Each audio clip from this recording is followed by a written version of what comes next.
Alrighty! A little late today, thanks for the throw, Soph. But yeah, a little late today. I fell asleep again. I'm sorry. I'm exhausted. But we're back in! So we're going to go ahead and jump in. We're hitting near question mark the last bits of the trial. And we're going to be meeting the I can't speak. Oh, once I get in a stutter, I can't get out of a stutter. And whenever I right, and when I purposely jump into a stutter, then I also get stuck in that stutter. I'm doomed. Let's see if I can do it. Thanks for the celebrate as far.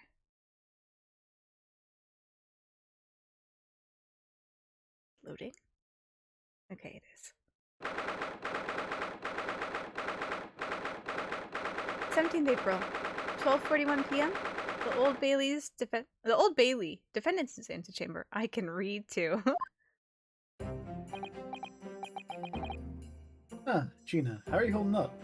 Michijo. I'm not an old Joe.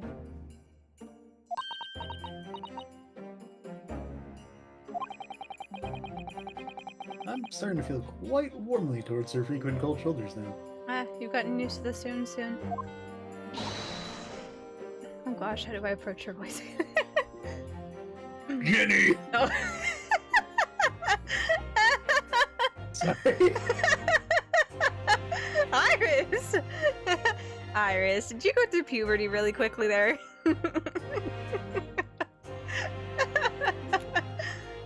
She just has a full pink beard in herself. Yep. Man, Iris, you really grown up. Jenny! Are you alright? Why aren't you saying anything? My voice isn't warm enough for this either. We're gonna work into it. Iris went through 10 puberties.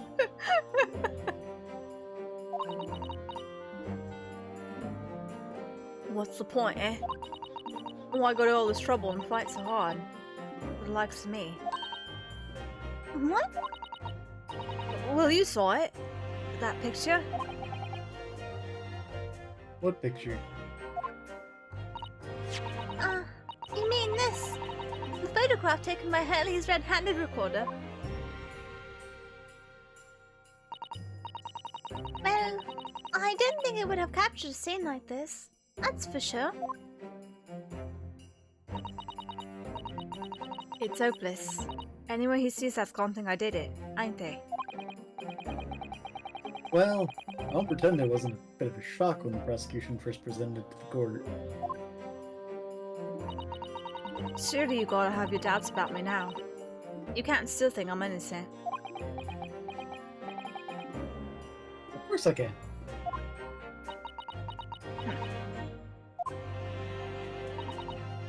Jenny, why don't you talk to us? Tell us what really happened that night. I know it's cleverly managed to piece together a lot of new information, but still, I'd really like to hear it from you.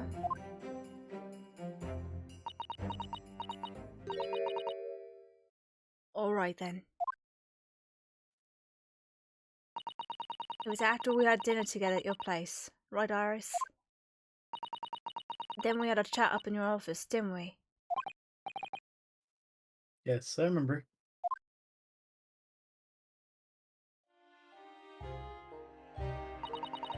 After that, I just couldn't get to sleep. So we slipped out and went down the street to the 2-to-1, to Winterbank's place. I had to know. There's the story was there or not. The Hounds of the Baskervilles. I don't know what it's about or nothing. But if you ask me, there's something in that story Soames don't like. Something what he don't want people reading. So that's why he lied to Iris about sticking it in lug with Winterbank for safekeeping. At least, that's what I thought at the time. So you broke into Winterbanks? I just had to know if it was there or not. I mean, I had no idea. I had no idea of all that was going to kick off, did I? I struck the lock and snuck inside. It was dark as you like in there. So I gave the oil lamp on the counter a bit of wick, and that's when.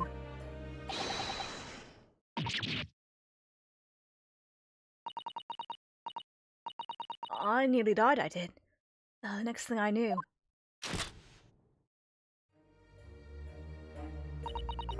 I'd grabbed the gun off the counter and was waving it in the air like, I don't know what.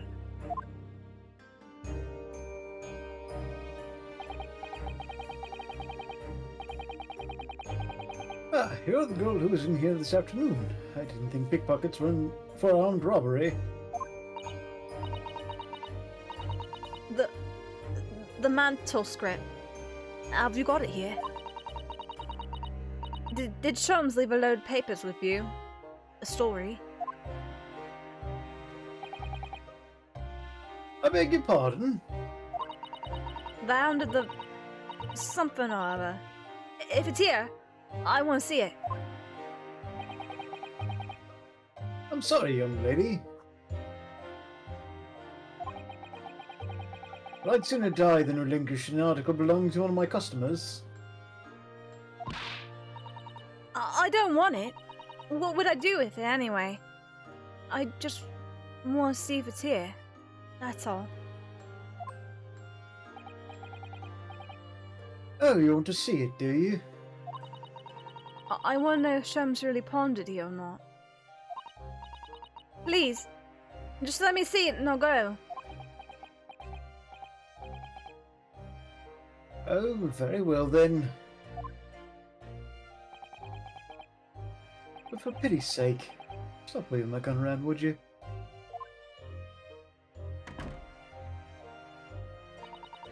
So then the old cove unlocked the storeroom door, and we both went inside.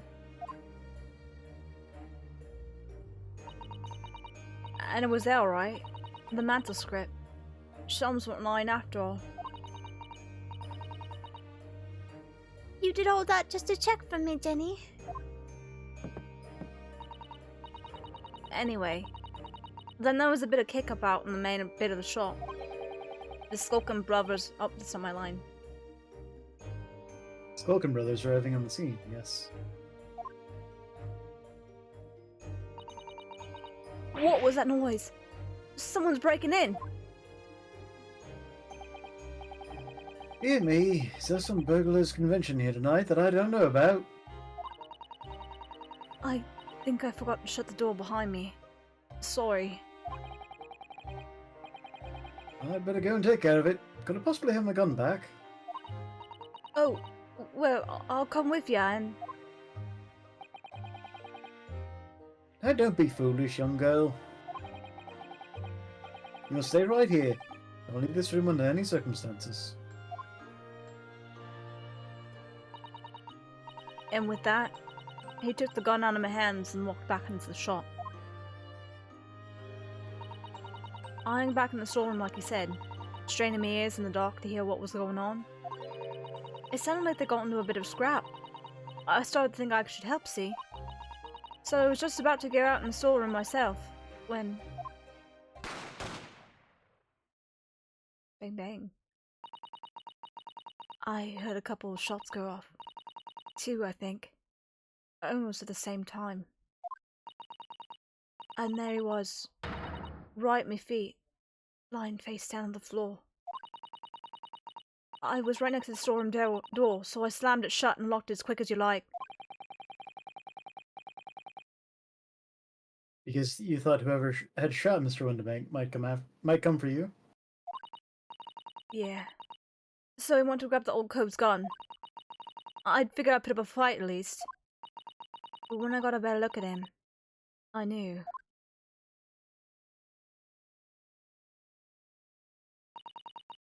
Winterbank was a goner.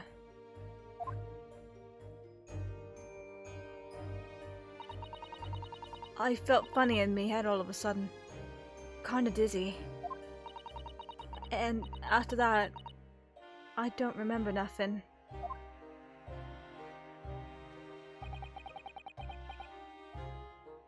It must be when you passed out, Gina.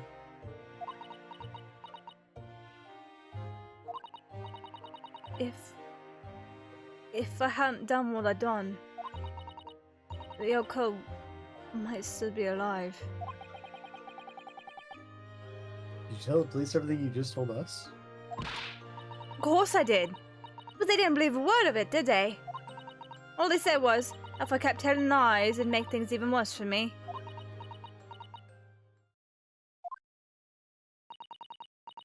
It'll be alright, Jenny.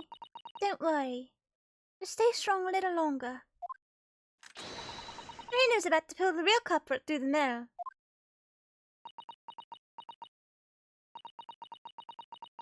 That covert was there in the afternoon. That Eggert Benedict.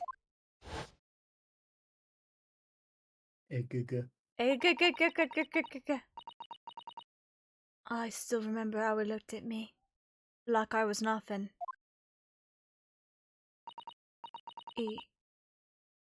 He was there that night.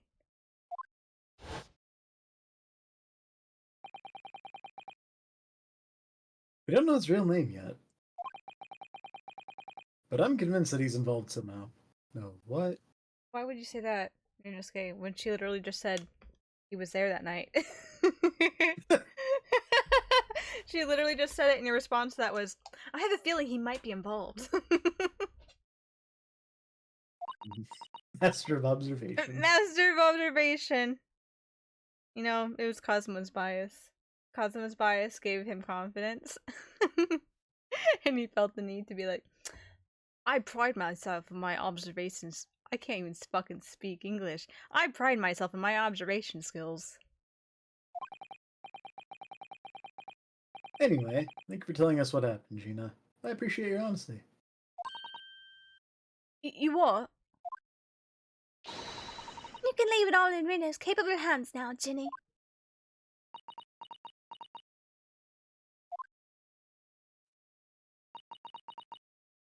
Mr.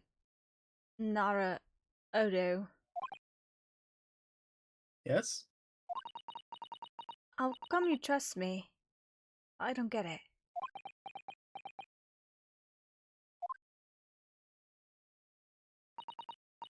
I mean, have you forgotten what happened here before? Come on, it was only 2 months ago. Me and McGilden. We told you a whole pack of lies. And you got the bog trotter off with him, even though he was a killer. No, I could never forget that. Oh. I did what I thought was best at the time. But the pain of that error of judgment doesn't get any easier to bear.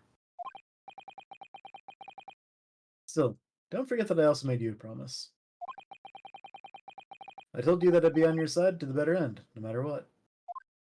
But what if I'm lying? You could be working to get another killer off the hook for all you know.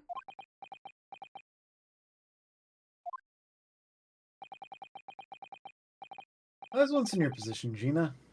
I was the accused in a trial. You were? Before I left Japan, I was accused of murder. Of Iris' dad.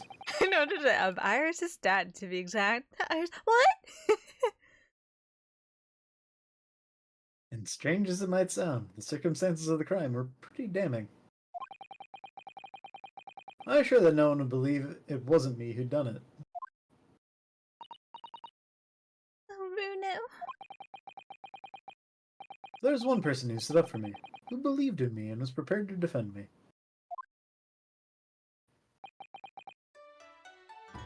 My best friend, Ian.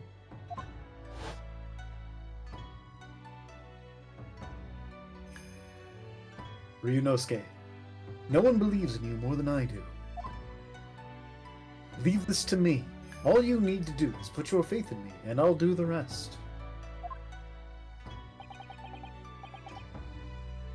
I was so happy I cried. Like a wee baby. But even then, somewhere inside me, I couldn't help thinking. Surely he doesn't really believe in me. Not completely.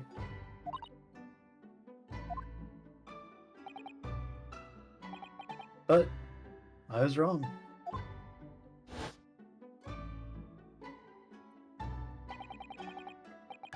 As soon as my trial began, it was obvious that he had an absolute, unwavering belief in me.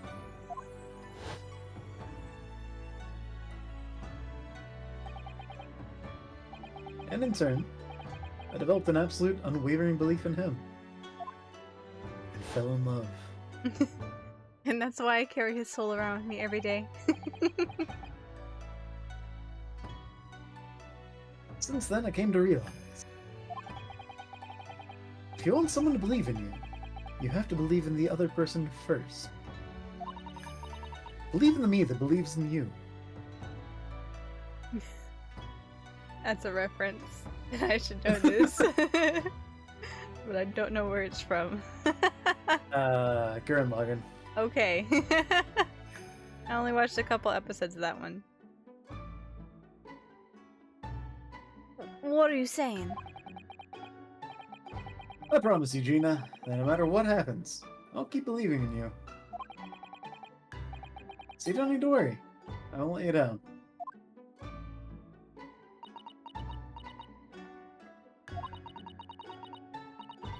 Even though I'm a diver. And a no good liar.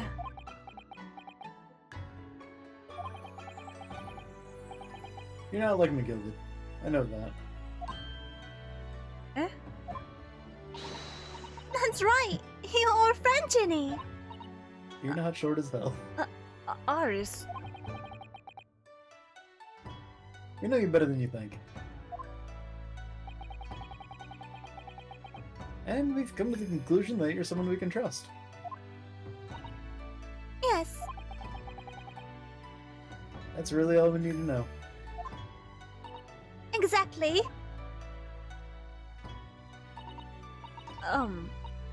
Mr. Naruto. I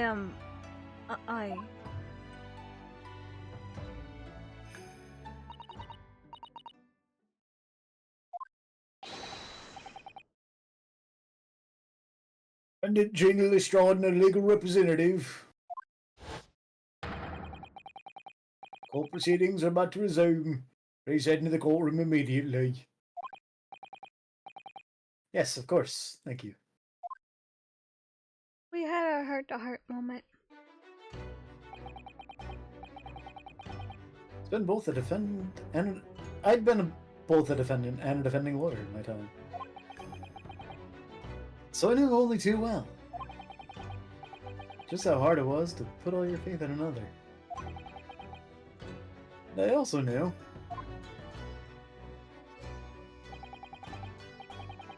just how hard it was to bear the burden of another putting all their faith in you.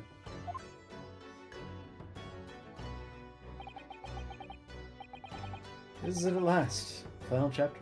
The final battle. Wish me luck, Susuto-san.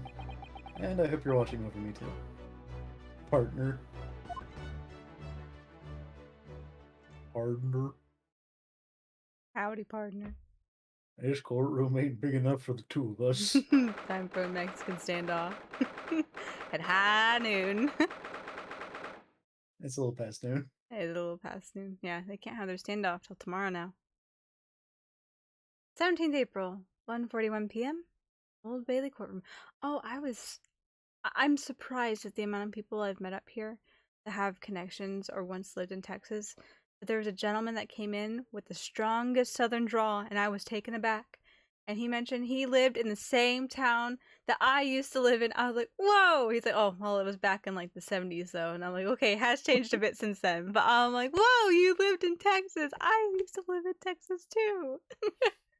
So did he get his drawl that long? I know. Well, he was. I would assume he was probably either born and raised there or was raised during formative years there, because granted, you move to other places, you pick up different accents and stuff. I've run into a lot of people up here though that seem to have a very just like generic American accent. So I wonder if it's just like he grew up in a family that already had such a strong accent about them that it stuck with him. For all I know, maybe he had an even deeper draw to him. Like, and it just slowly worn off over the years he's lived up in Maine. But he had a distinct southern draw, and I'm like, oh my gosh. I'm like, that is so just what's the word? Refreshing to hear after being gone for almost half a year. Yeah. Brings out what little of an accent I have in in me whenever someone comes and starts talking to me with an accent like that.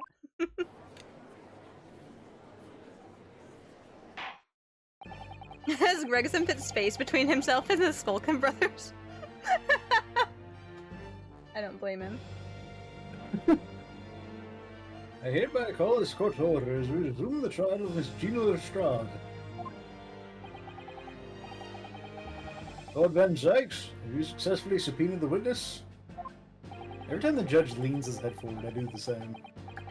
I do a lot of the motions that the characters do as well, and it's kind of, well, I may not have a tuning phrase to get into the spirit, but once I start motioning and gesturing similarly to them, like with Iris, I can't remember for her, I would assume her animations are probably like it too, that's why I do it. But whenever I get into her voice and start voicing her, you'll see me kind of like more bouncy with like how my head and my body kind of phrases something, especially with like, And I'll say a word, and once I'm done, I will put emphasis on it. you know, like but making the movements with them makes it feel easier to get in a character. I don't know why. Yeah. Method acting. The subpoena was delivered to the communication station where the man works immediately, my lord. However, the heavy rain has delayed the arrival of his carriage, it would seem. I see. And let us turn our attention to Inspector Gregson's precis of the case heard by the court this morning. It's called Inspector Gadget. Glaring omission of the third bullet in your report is a serious blunder, Inspector. Is it? The prosecution had the bullet, technically. Technically, that is true. Plus, not only that, Sholmes was carted off to the hospital, so... Yeah, but I thought Van Zykes was in possession of the, Yes, it was, but I'm just saying there was two things against Gregson here. The evidence was removed from the scene of the crime because it was a personal possession, and then the prosecution went and took that evidence from from him after that, so... Hey, Sam, I can only apologize, my lord. And all the defense's chemical analysis of the blood at the scene makes for a compelling argument. I cannot permit such untried methods to be used as evidence in my courtroom. It's a big mistake to cross Hurley and me. A very big mistake. My lord! The subpoenaed witness has just arrived in the building. Thank you, officer. Come to the stand without delay. Chip chop. Mr. Egagert Benedict. I didn't expect to be crossing paths with him again so soon. Certainly not like this. He was too flashy, you're gonna meet him again. What if he's like Windbank's kid or some shit? I swear. Thank you for complying with the court subpoena at such short notice, sir.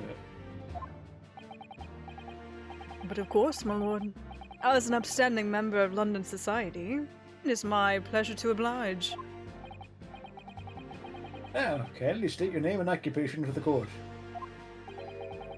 Ashley Graydon, Communications Officer. Mr. Grayson and I both work at London Central Communication Station. Now, perhaps someone would kindly explain what all this is about? You were apprised of the situation by the court officer on your way here, I presume. Yes, I was. Something to do with a murder that took place at a pawnbroker's on Baker Street. And some nonsense about me having been there on the night in question.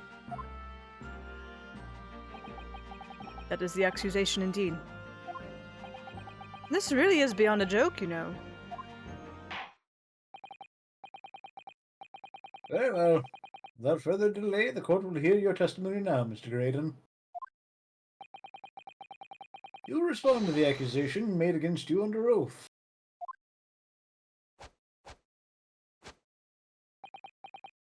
Gladly, my lord. Gladly. I'm trying to think what his name's a pun on. Ashuri Gure Don. Ashuri Gure Don. I don't know. The accusation. Naturally, I have occasion to make use of pawnbroking services from time to time. But are you seriously suggesting I colluded with these thugs to break into the place on the night of the murder? I have no intention of admitting to such an outrageous accusation. Even if certain parties here claim that my blood was found on the scene.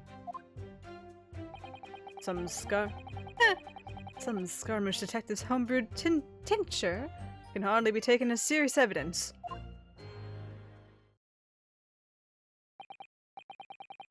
So, you deny the accusation completely, do you?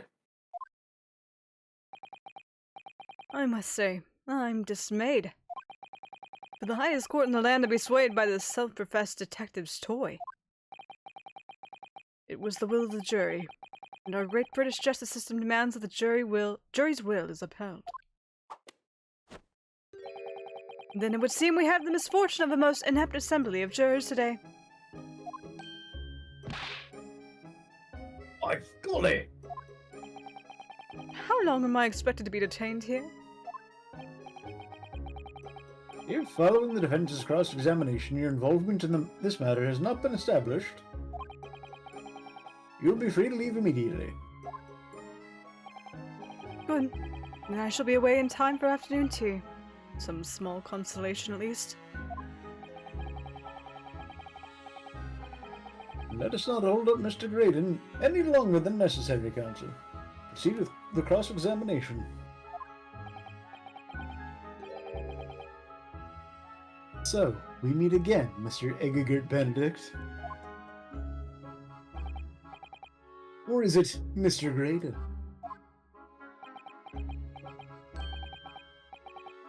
My apologies. You are?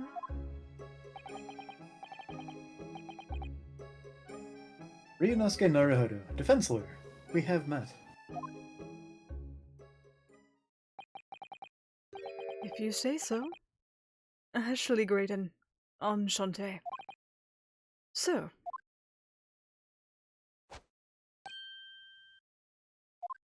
Egg. I trust we can conclude this quickly? No. But I'm not holding your flashy hat while we do. You can pull a leaf from Van Zyke's book and throw it into the throw it into the fire right behind you. I was thinking that since Egegert Benedict is kind of like Benedict Cumberbatch, that maybe his actual name was a play on Moriarty's actor from the same series, but that was Andrew Scott. So no. That was Andrew Scott, yeah. No, Ashley Graydon. Ashuri Graydon. Just because, like, with Miss Brett, it was Buretto. Yeah. I can't think of anything when I go and put it in, like, Japanese syllables of how I would presume they would pronounce his name.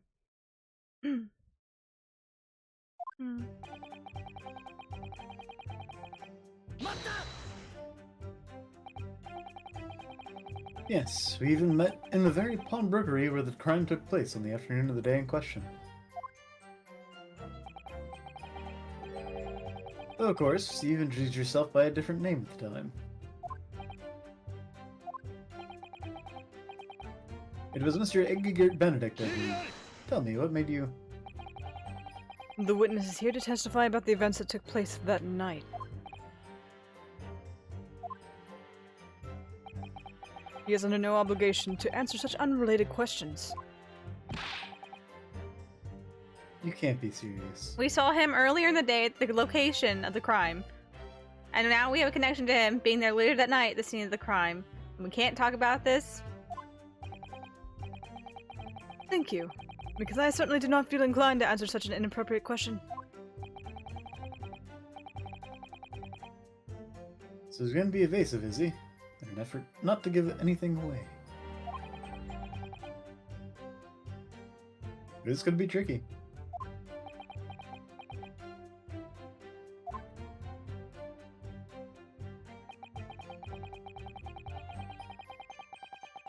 Obviously, you're the third Skullcon brother. Have you seen these two men before? This pair? No. I don't associate with criminals. Said by a man who introduced himself as Egegert Benedict. I'd like to know who I have to thank for this. Who made this outlandish accusation against me? The young lawyer there in the black. This is a farce! Whose idea was it to permit an outsider to work in a British court anyway? That's racist. And even still, it was the highest ranking judicial person in your land, thank you very much. Yeah. Well, needless to say,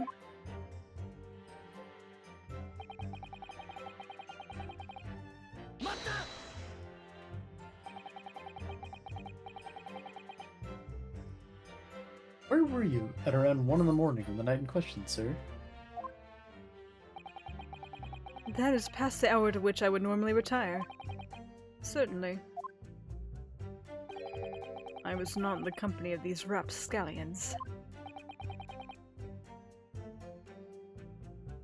You're able to prove that?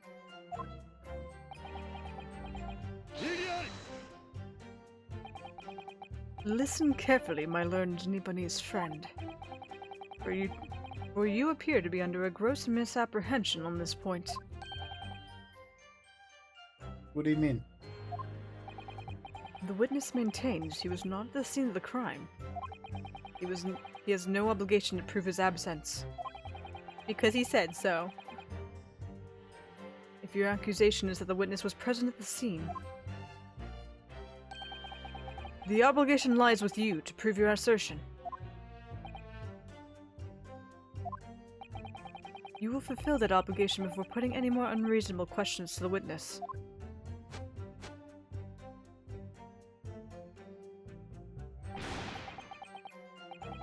Silent victory wiggle.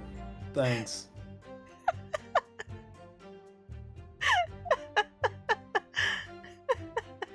She kind of does a victory wiggle sometimes. I do, that's why I had to laugh at it. I was like, wait, you just did nothing, and I like to use the word wiggle specifically. I'm like, oh no. I actually didn't hear you laugh at all. Of course. Discord sucks. Yeah. I was just like, I had a little chuckle to myself. I was like, oh man.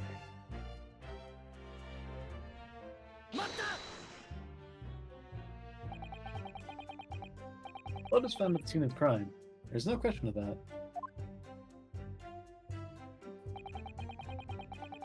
Mr. Sholmes' chemical analysis has positively identified the substance as such. But I am not the only human to have blood running through my veins, am I? Actually. Did you know that we're all bloodless creatures and you're the only one that does have that particular type of system in your body? How can you be sure that the blood is mine? It could equally be the blood of one of these two miscreants. Every individual's blood has a slightly different composition, it seems. Mr. Sholmes' chemical is able to different. Spare me the science lesson. I almost said explanation. I don't know why. Who is this Sholmes character anyway? Science-planation. Science-planation. Oh, I assume dull listeners would know the name. He's a great, well, a renowned detective. He's okay at his job. He does just fine. He does better. He does better in the newsstands than he does on the actual case sometimes. The publications are really enthralling to the masses. So even you are unable to bring yourself to say great detective. Irrelevant. Yeah, exactly. Don't ask those questions. Great detective, you say? Now we're in the realm of fairy tales, are we? What do you have to say? Why are you blushing? Their faces always look like that. Okay. I just like the expression on his face now makes it look a little obscene. He really likes Sholmes. You know, super fans. Do you have something to say about that, Mr. Skulkin? What? Me? No, the Mr. Skulkin next to you. Right, I've had it up to you with this. How many times have I got to tell you? Not you, Greg said. Yes, I know, you're not Big Brev Skulky.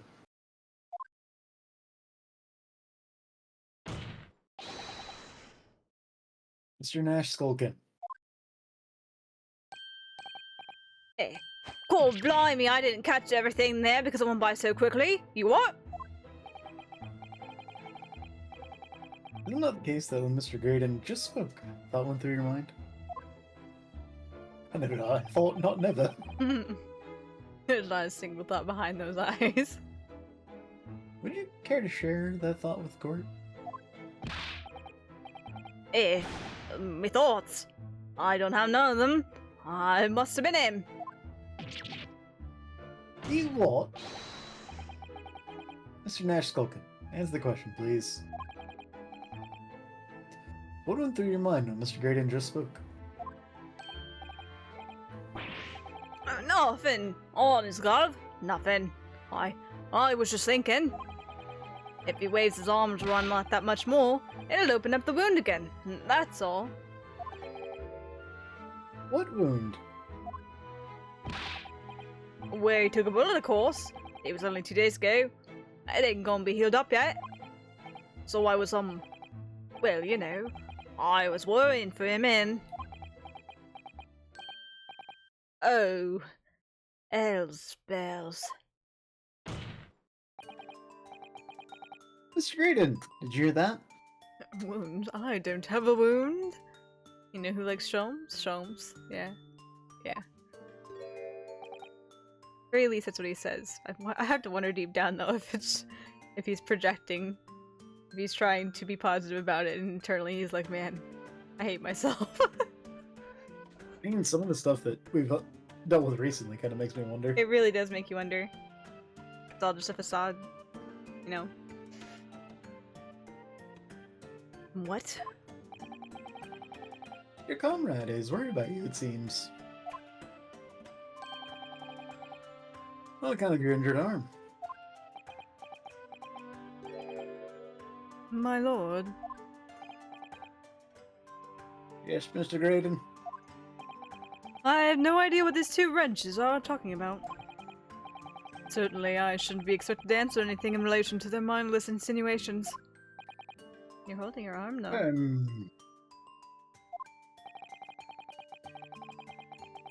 know that someone other than the victim was hit by a bullet at the scene of the crime 2 nights ago.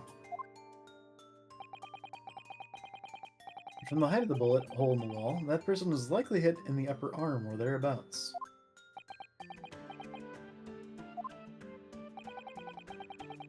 Perhaps you'd allow a court official to examine your arm, sir? The left arm that you're currently clasping with your right hand, as if in pain.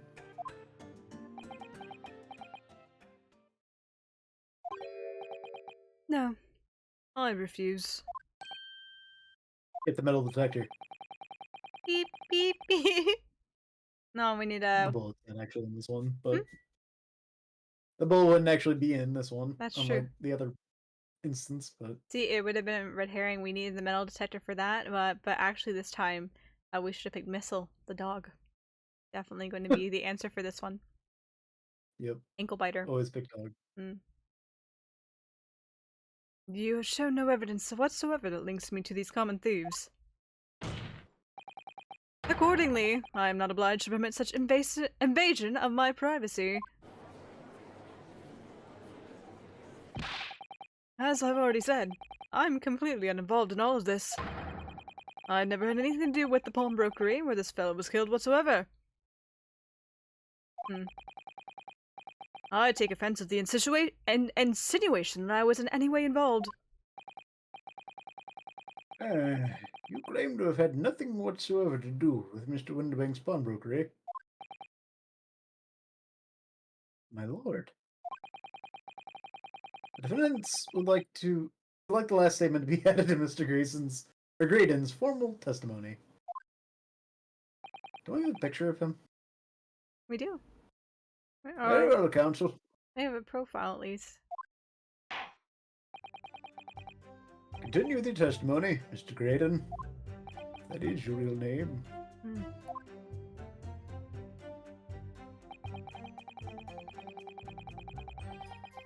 Bottom lines, I've never had anything to do with the pawnbrokery.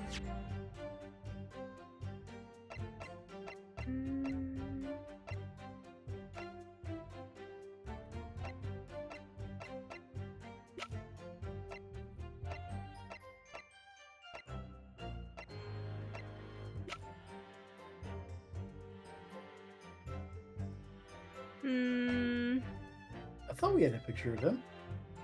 I thought we did too.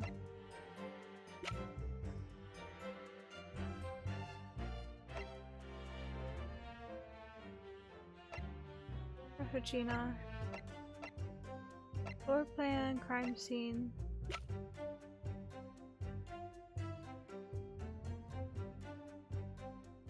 I thought we had a picture. Didn't we show the picture to the juror member?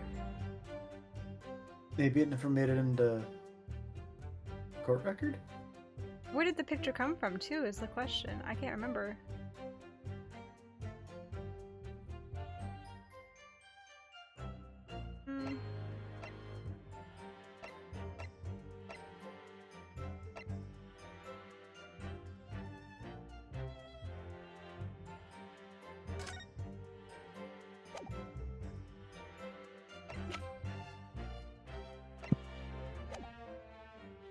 Bottom line, is this the last bit? It is. Bottom line is, I never had anything to do with the pawnbroking establishment when the man was killed.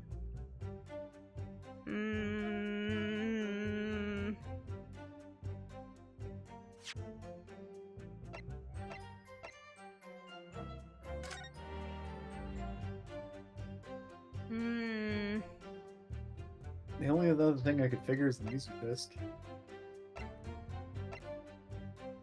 Yeah?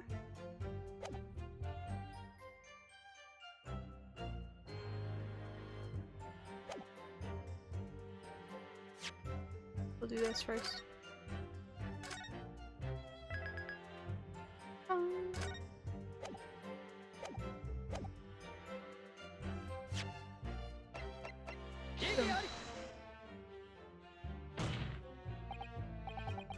Mr. Graydon, we've made a very careful analysis here. And among the blood samples in this portfolio is one that matches your blood exactly. My learned friend is free to analyze the evidence in any way he sees fit. The court is free to disregard the results. Meaning? Don't shut me down. As I have said many times already, this detective's plaything has no sway in the courtroom, and his lordship has ruled accordingly on the matter. Right. That's not the point we're trying to make here, though. I'll do, counsel. The jury will disregard this so-called evidence. Please. Mr. Graydon, please continue the testimony. Very well. He was definitely there at the scene that night. I'll just have to find another way to prove it, of proving it.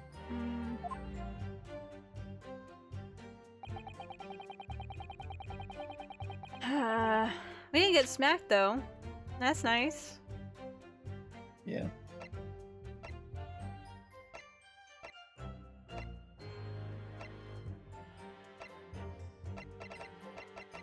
I have to wonder when we're going to get to that piece of evidence there.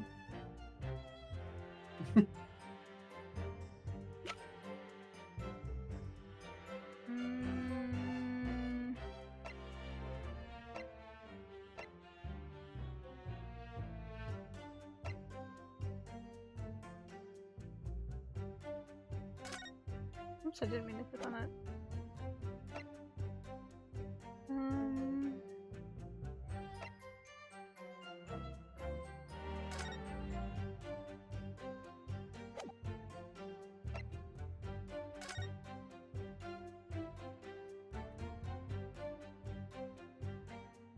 Have we used this for anything yet? I don't think so. Because I think we crossed our eyes for the Yeah, we totally did. the mild difference one. You have to pop your 2 prints in here to start with, you see. Then when you look through the eyepieces, you can see the image in 3 dimensions. The important thing to get right is the position of the 2 prints. I don't know who came up with the idea of a stereoscope, but it's really quite fascinating. No hidden secrets? No? Oh!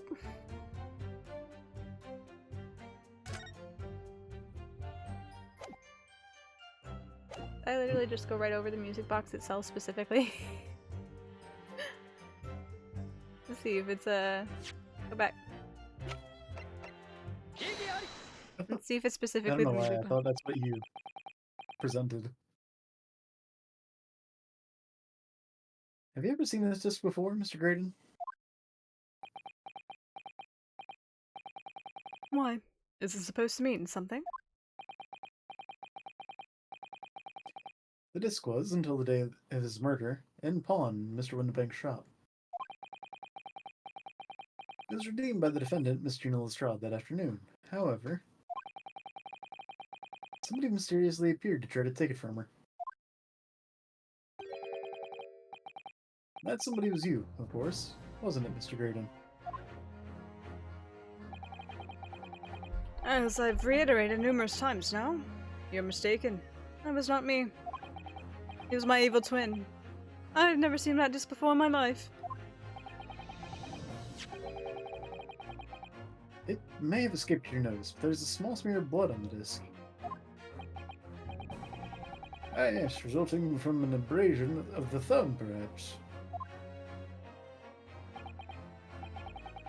That's right. The surface of the disc is covered in hundreds of tiny metal bumps. In the skirmish to acquire the disc, the thumb of the person who tried to take it suffered minor lacerations.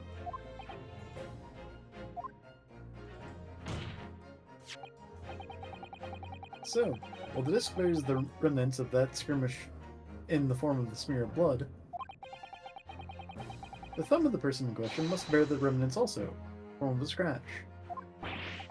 You would not look at my thumbs. Good gracious, indeed it must. Mr. Graydon.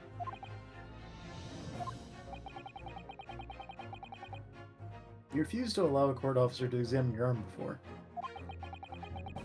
Are you now going to refuse to allow us to examine your thumb?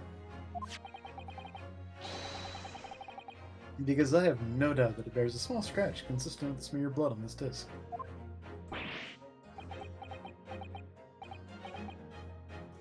Well, well. It would seem I underestimated you. What is the meaning of this? Oh, I was testing his metal, that's what you see.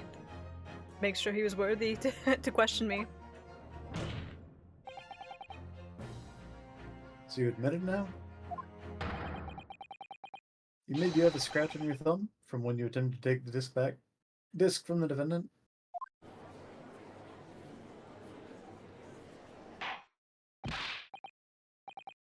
Order, order! Well, Mr. Graydon? It would appear that there's been something of a misunderstanding here. I did not attempt to take the disc, as you put it. No, quite the reverse. What are you trying to say? It's really quite simple, you see. The disc was mine from the outset. Is there some crime in taking an item that you own out of a pawn? What? It would seem, Mr. Graydon, that in this piece of evidence, my learned friend has established a link between yourself and the incident.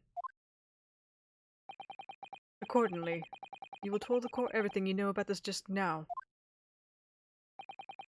As you wish. Though I'm quite sure it has nothing whatsoever to do with the pawnbroker's murder.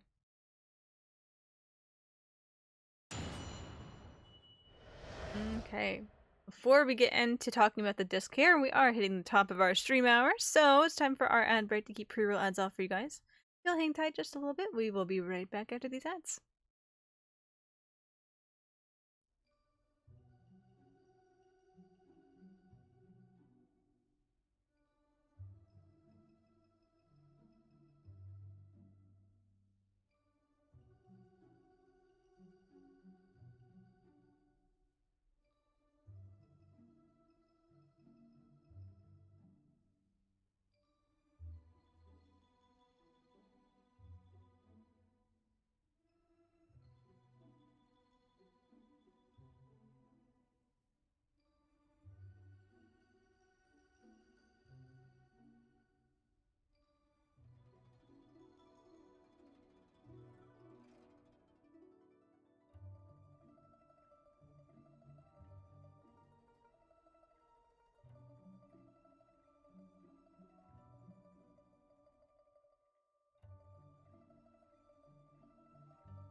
Alright. Thanks for the celebrate, Soph. Yeah. I don't know why the music wasn't going through. OBS said the music was going through, so I don't know. I don't know. Technical difficulties. Not a stream without them, right? Right. Always something gonna go wrong. Okay, let's talk about the disc. I don't know why I slouched down when I need to sit up to do this man's voice. There's a note on the disc saying, for McGilded, but the item belongs to me. The redemption ticket was stolen from me by the accused, that filthy gutterling, on the day in question. I proceeded at once to the shop in order to explain my situation and redeem my article. In the end, of course, the disc was taken by the police. In other words, I had absolutely no reason to break into the shop later that same night. Thank you for the celebrate Asfar. I think there's a stream delay.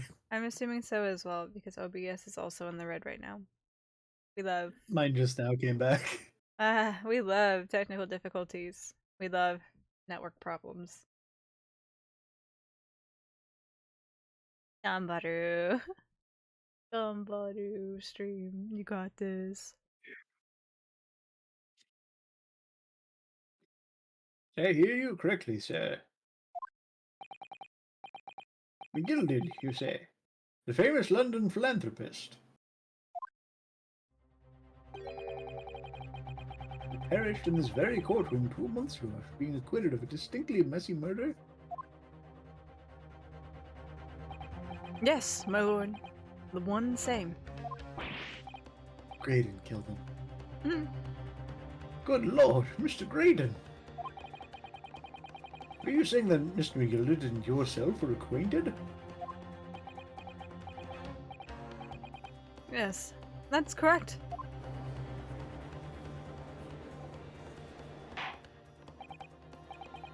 Odd, well.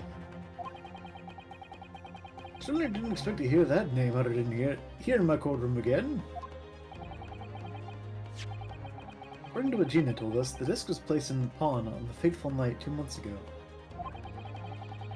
McGilded himself gave instructions to deposit it at Windibanks. It's funny that Mr. Graydon here is claiming the disc belongs to him then, isn't it? In all likelihood, he's lying. What? No. Really? What? Are you sure about that Renosuke? So he appeared that afternoon at Windibanks in order to get his hands on McGilded's disc for some reason. Get real careful about how you enunciate that one. Counsel, you'll commence your cross-examination, please.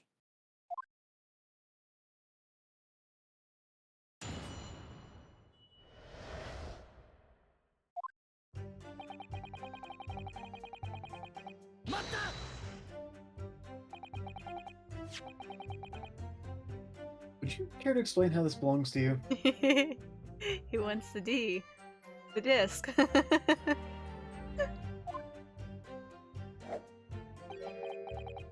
As you will observe, a communications officer such as myself commands a fine salary. You're certainly exquisitely dressed, sir. So you see, I have little need to make use of the services provided by the pawnbroker trade. However, I did once find myself in difficulties having misplaced my purse whilst on an errand. Which is why I pawned my fine black overcoat to the broker in question. That's not your fucking overcoat!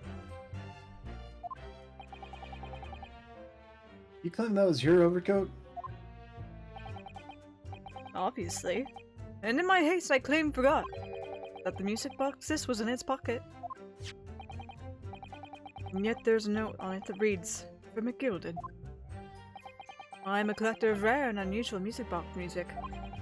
I first met Mr. McGilded at a gentleman's club in the city, and was interested to discover that he shared my penchant in the same area. Oh, the disc in question. It's a pre-production sample. I promised to let Mr. McGilded hear it. But then you forgot that it was in the pocket of the overcoat you forced upon. Yes, exactly. Gina didn't mention any of that in her testimony 2 months ago, did she? No, because McGilded had threatened her to keep her mouth shut. Which means that if we dig too deeply here, it's going to expose Gina's perjury. Not me to stream if I don't get tech difficulties. Not me to stream if I don't get tech difficulties. For whatever reason, I seem to as small little inconveniences, specifically technical difficulties, arise around me all the time. Oh dear. This is complicated, isn't it? Let's leave it alone for the time being. The time being. The time being? Is he gonna help us? Yes. Perfect. Then we'll win this case for sure.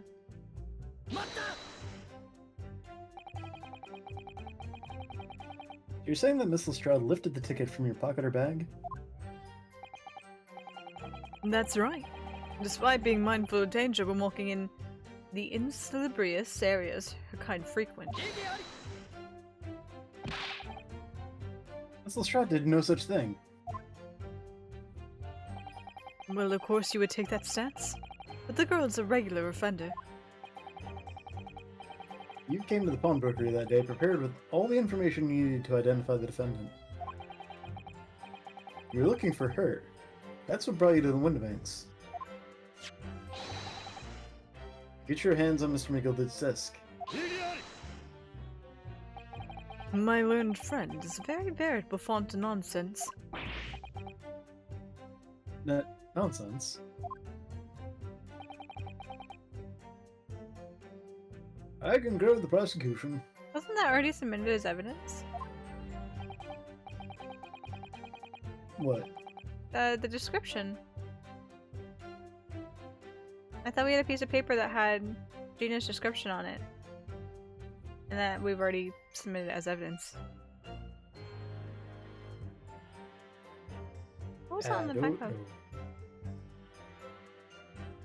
It's been too long since I've seen that particular thought. I can't remember. Counselor, you'll refrain from conjecturing in this way. Is that clear? Yes, my lord. And then I will continue with my testimony, for what possible use it can be.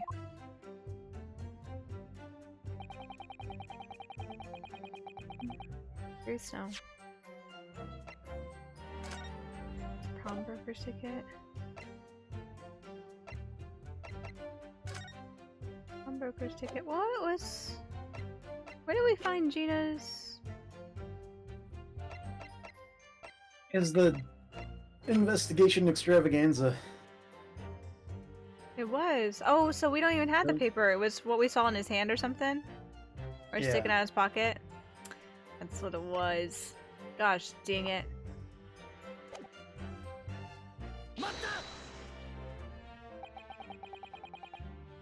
Had you ever been to Windibanks before? Only once for the purpose of pawning something. But like many, I enjoy browsing in such establishments. So when you noticed that the pickpocket had taken your ticket, you chased after her. Is that correct?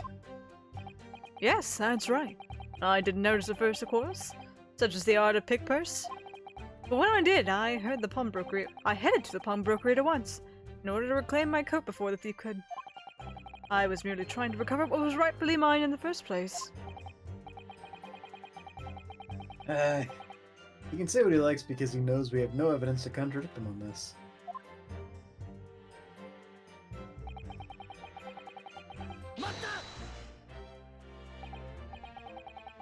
Yes, it was taken by Inspector Gregson here, wasn't it?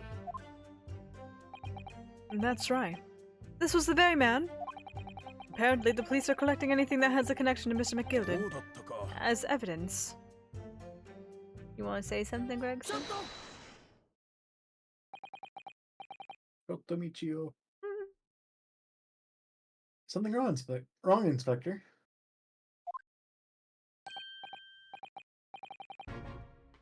What do you mean? Also, Gamba. Sorry, you're behind by a few minutes as far. Fortunately, I've also got a hefty delay for... I got the stream up on my other monitor. So. I'm sorry I can't help my internet. It's still saying right on... Just letting Ezra know that he isn't alone in this. Yeah. One day maybe I'll have decent internet. One day maybe. The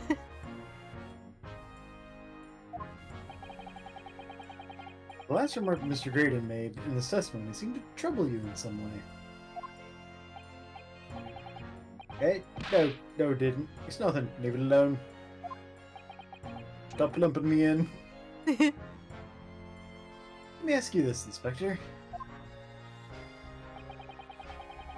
Why is Scotland Yard gathering Mr. McGillet's possessions? Can't tell you something like that, sunshine. What is it, Inspector? Investigative secrets? Yes, exactly. You should know all about that. Magnus McGilden, who died so unexpectedly after his trial 2 months ago. A man renowned throughout the capital for his great contributions to public life. Yet, he had a dark side too. Good thing I was there to help light up his life. Where you go with this Van Zykes? I suppose the police are dealing with the aftermath of his nefarious activities, aren't they? That's enough. Cops like me have duties to carry out that we're not at liberty to talk about. That's all you need to know. Duties conferred by Lord Strongheart, I presume? The Lord Chief Justice appears to have great faith in you, Inspector.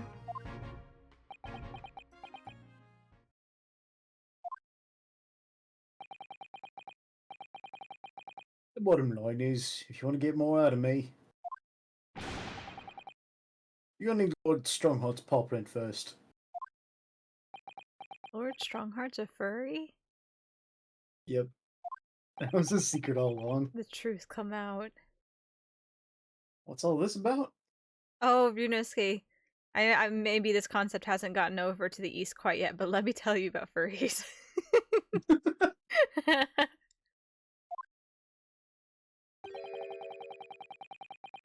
It's like there's something going on between Gregson and Lord Van Zykes here.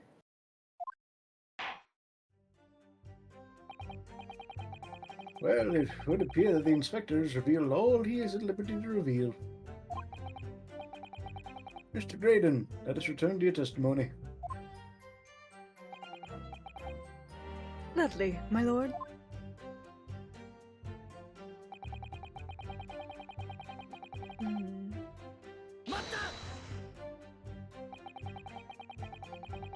But perhaps you've seen something of value among the forfeited items? No, not at all. Oh. The valuer is brought in by the police to set. Oh my gosh. A valuer was brought in by the police to assess everything in the shop. Without exception, every article on the shelves was common or garden bric-a-brac. In that case, it's clear. That you broke into the shop later that day in order to recover Mr. McGilden's disc.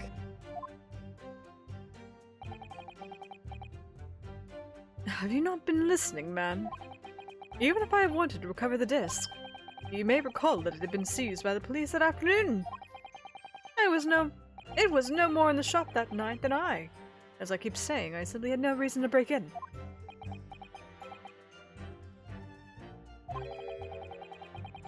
There's nothing of Miss Gilded's left in the shop that night. Nothing this man might have been after. Maybe a Pretty small sure box? he mentioned another music disc at one point. That's true, wasn't there supposed to be two? Yeah. I wonder if that's really true. Reno, if we have some evidence, then let him have it. I'm dying to see that irritatingly assured expression of his crumble. McGilded slipped the disc into his coat pocket and had it deposited at one banks. Then, when he realized he was going to be arrested on suspicion of the omnibus murder,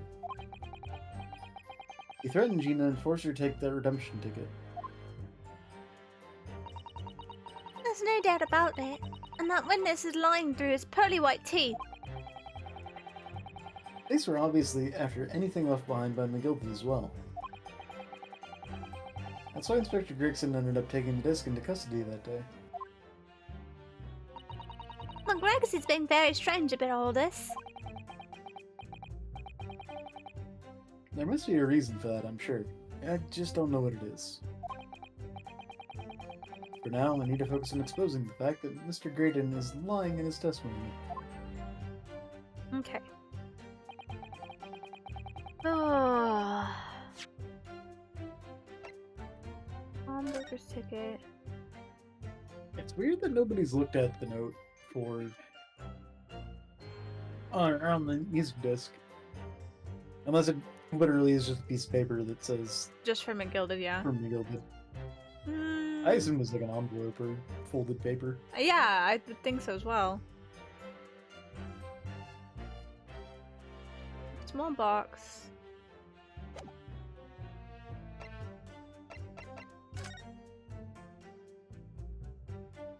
$15. So theoretically the box was already what's the word? The small box would have been picked up already because it would oh my gosh, the deposit would have matured, so it would have been either picked up or renewed or put into the front lobby. One gentleman's overcoat. What do we have?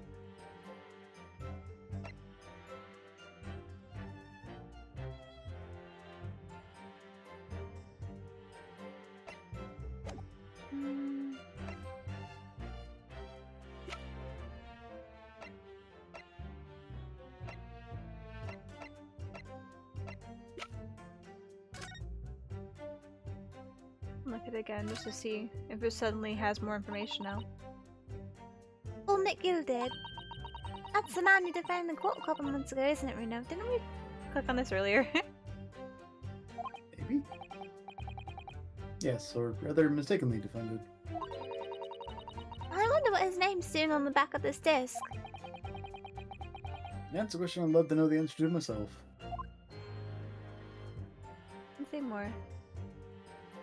Bunch of tiny bumps on it though.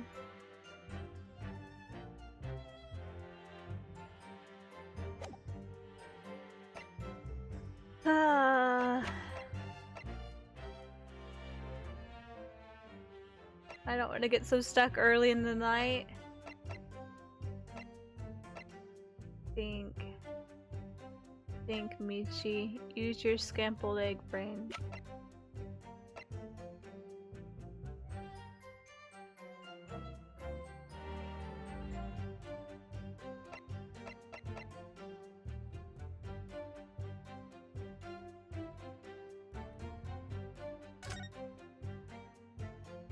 I don't think we've used this one yet. Aside from the fact. Found the box. Yeah, we haven't found the box. I don't even know what the box is. We've only used it for the cat. I hate these controls. Oh my god. We're leaving.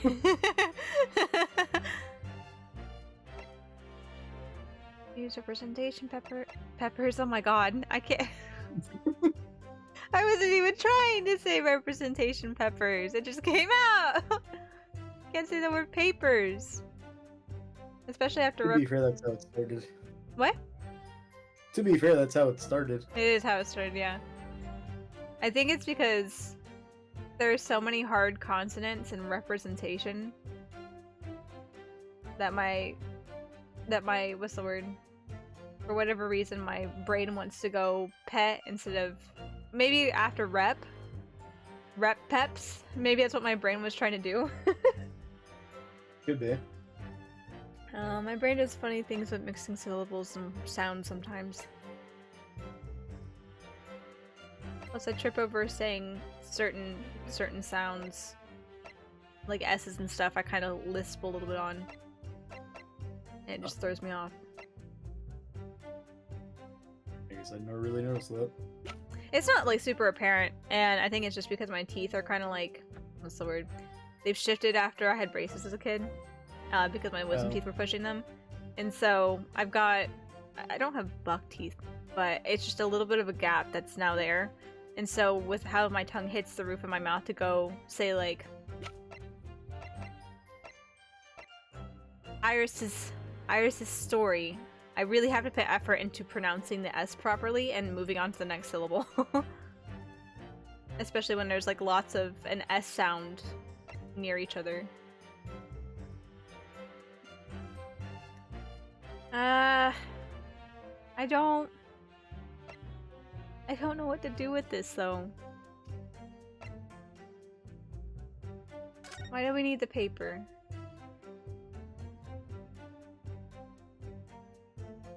What did this say again? Classified secrets may have been leaked overseas for Ministry of Justice. I don't think that's enough to get Gregson to talk though. I don't know if we have any. We had to throw in Graydon's face.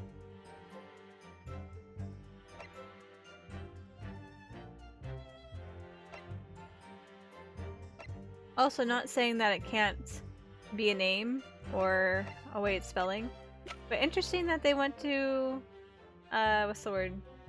Spell Graydon with an A when, in British English, they spell it with an E.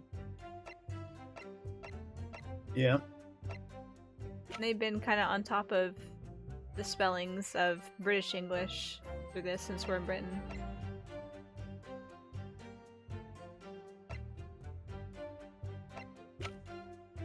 Do you have any ideas? I don't.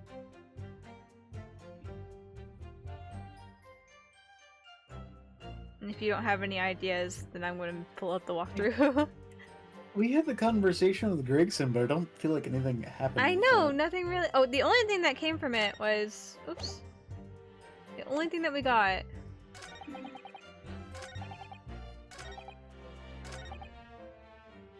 is what this. Not from Gregson, but like, we got this added to the testimony.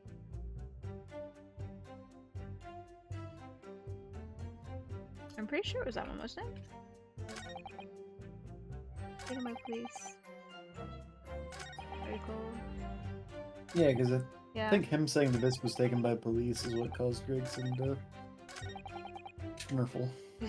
Schnurfle. But yeah, I think this was the particular line that got added to the testimony. I can't help it, I spend a lot of time with Aria lately. You know, it's fair. He did schnurfle. He did.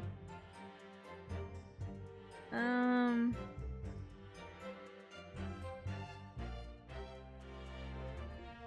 other words, I had absolutely no reason to break in the shop later that same night. Did I press on this?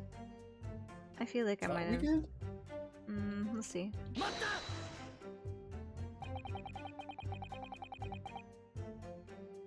But perhaps you'd seen something of value among the forfeited items? No, not at all. Oh.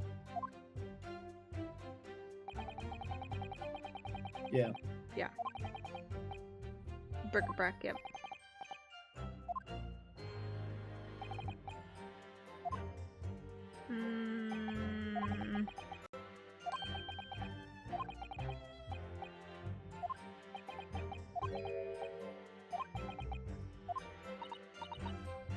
You have some evidence and let him have it! I don't know what the evidence is, Iris! I don't know what it is!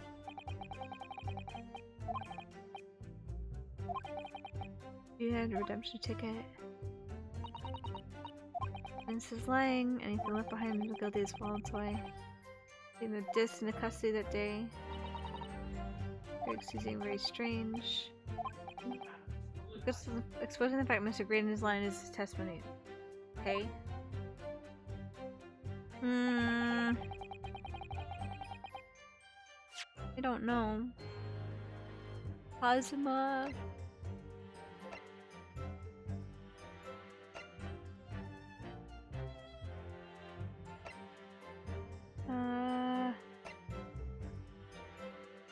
Mr. Mason's.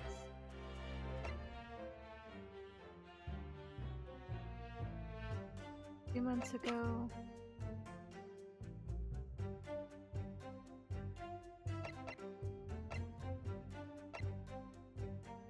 I bet it's gonna be something really ass backwards here. Let's pull it up. Like the photo of Windabank? Yeah. See, there's no gun here. Bitch. Okay, we're on the last one. Scroll all the way down here.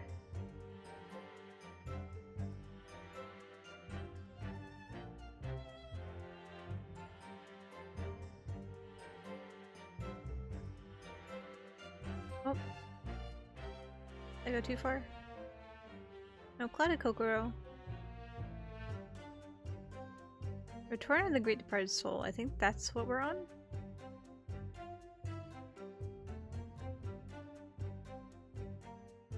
Or not. We've not spoken to a Madame Esmeralda Tuspel. Are you looking at resolve stuff? I thought I was. It says Chronicle specifically. Marissa Solseki. Oh, right. There was 2 Clouded Kokoros, weren't there? There it is, okay, yeah. I saw Clouded Kokoro and I thought it was from Adventures, but apparently there is the Memoirs of the Clouded Kokoro in Resolve. That's what threw me off. Yeah. So many Clouded Kokoros around here.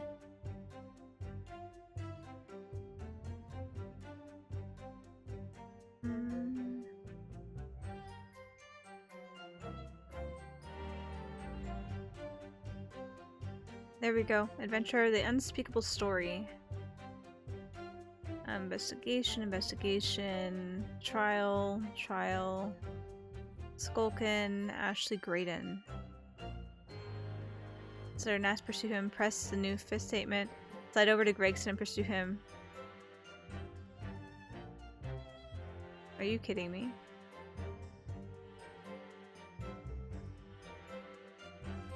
Hold on.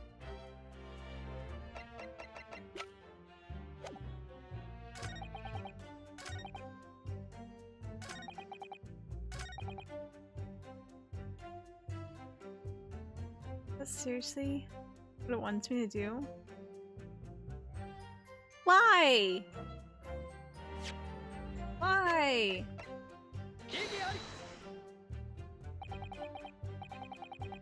There's clearly something odd about that last statement made by the witness.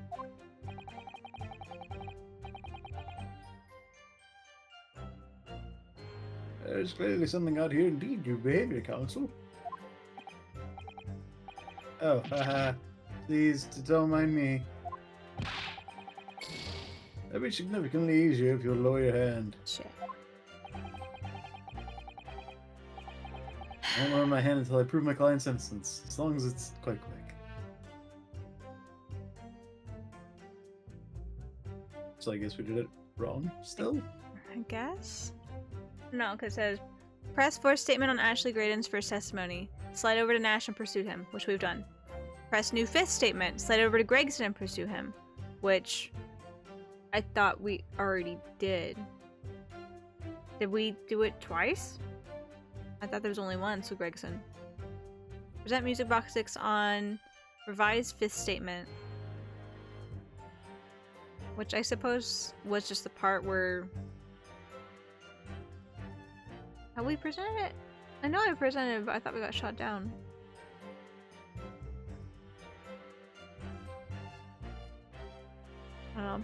Press for statement of Graydon's second testimony.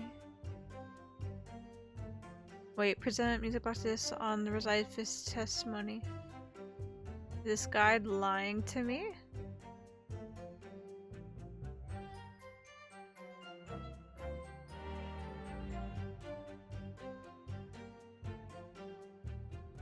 Press new fifth statement. Slide over to Gregson and pursue him. In pursuit of Gregson. I want that unlimited fish and chips, please, sir.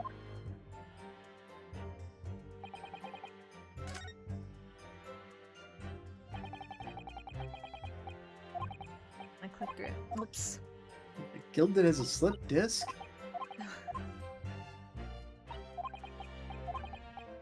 Maybe he got a slip disc as a child and that's why he never grew anymore.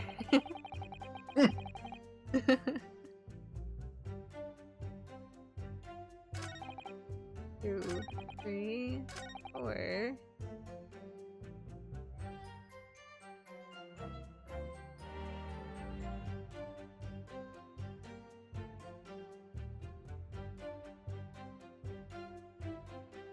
Instead of erase and pursue him. Press for statement, okay. Press for statement. Present the pawnbroker's ticket. Box on 5th statement.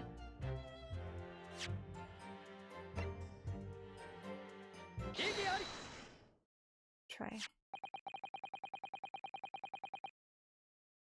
This disc was deposited at Windobanks on Magnus McGilden's instructions.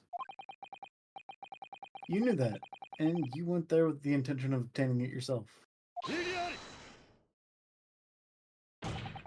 Conjecture again. And in any case, the disc was taken into custody by the police that afternoon. The witness had no reason to visit the pawnbrokery again that night.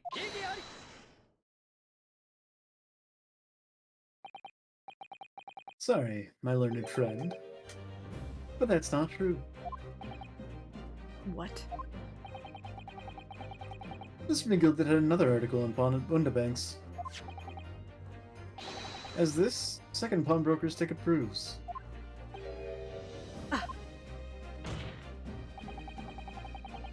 There were 2 articles belonging to Mr. McGilded in the Windobank Pawnbrokery. And the reason you broke into the shop that night was to recover the second one. Hello, Cootie! Welcome in! Welcome, welcome! How is it going? You're playing Monster Hunter? Do you hunt all the monsters? I hope you had a good stream. Welcome in, Raiders. We're playing Great Ace Attorney tonight, and we meaning Soph and I. So welcome in! We're in the throes of a trial right now. But yeah, I'll introduce myself real quick to you guys. My name is Michio. You guys can call me Michi. I'm a digital archivist, meaning I'm here to make shining memories with all of you. And tonight, like I said, it's Soph and I are in Great Ace Attorney. Speaking to... definitely not... Benedict. Definitely not. Well, yes, welcome in, everybody. Stream might be delayed, actually. Just yep. Of course it is. Of course it is. We love the internet. We love my internet specifically. Well, I hope you guys, once you do hear it, me welcoming you all, I hope you all have a good time resting and hanging out. But yes, let's continue on here. Together with your 2 accomplices, the Skulkin brothers. Chat hunted all the monsters for me. Chat hunted the monsters for you? Dang. Cootie was there for catgirl moral support? That's great. The best kind of moral support. A Cootie cat girl.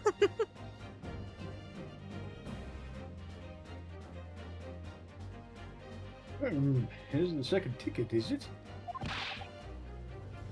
What had the man deposited? The article description reads, 1 small box. Rather vague description, it seems to me.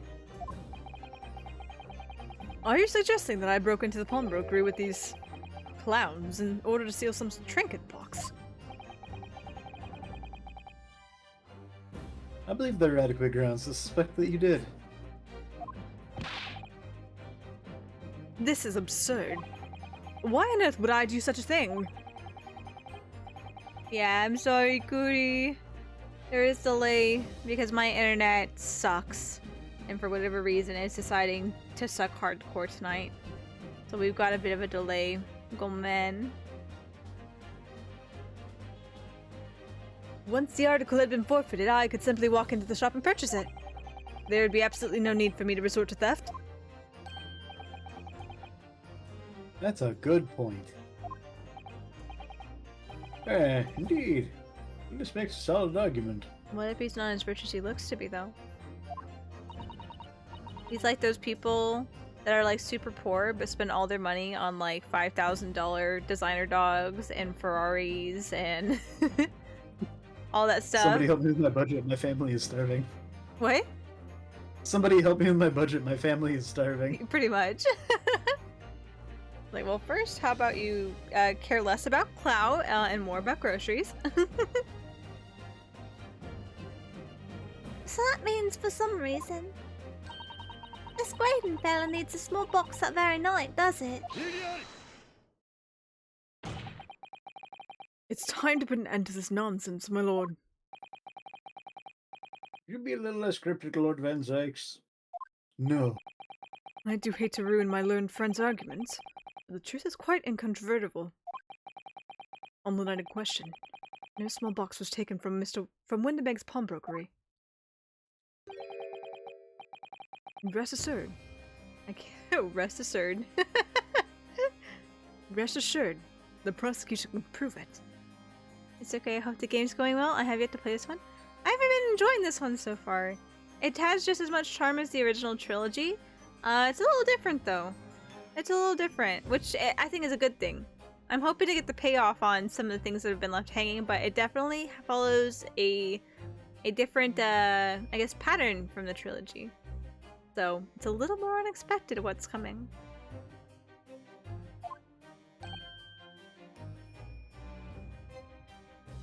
What? Good gracious. Inspector, show the photographic prints to the court, if you please.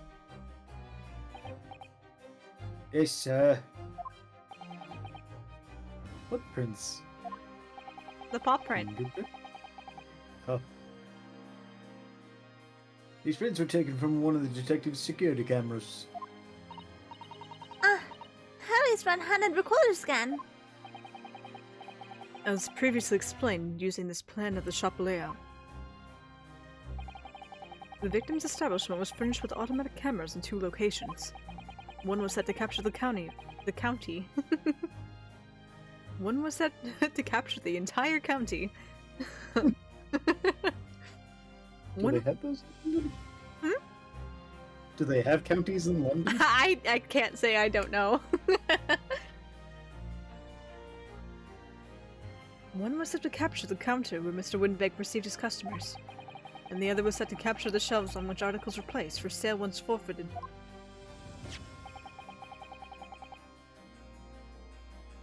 According to the information on this ticket, the gilded small box had been forfeited already. I feel like this game yaps a ton more too. There is a bit more dialogue, but I don't know. Original Ace Attorney had its quirks as well, so They had to get the most out of their dramatic speeches now that they could animate in 3D. Oh, absolutely! They had to be able to use their funny little animations as many times as they could. This game feels extra. Yeah, like Soph said, they gotta use more screen time for their funny little 3D animations.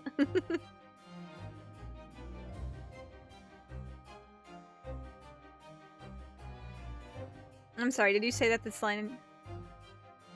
The gilded small box had been forfeited already.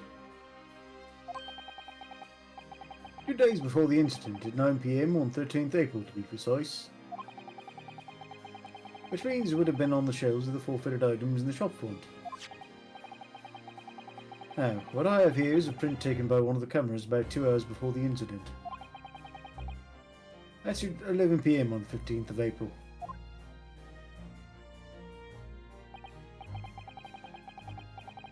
The victim certainly had a very full shop, it would appear.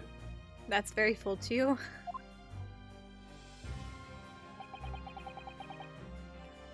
Then here we have another print. Oh god. This one was taken about 2 hours after the incident. What's it? I thought the incident was at like 1 AM. Oh, it was too. I see. So we have 2 pictures to compare. Time to pull out the stereoscope. Or you want to cross your eyes again for us, Iris?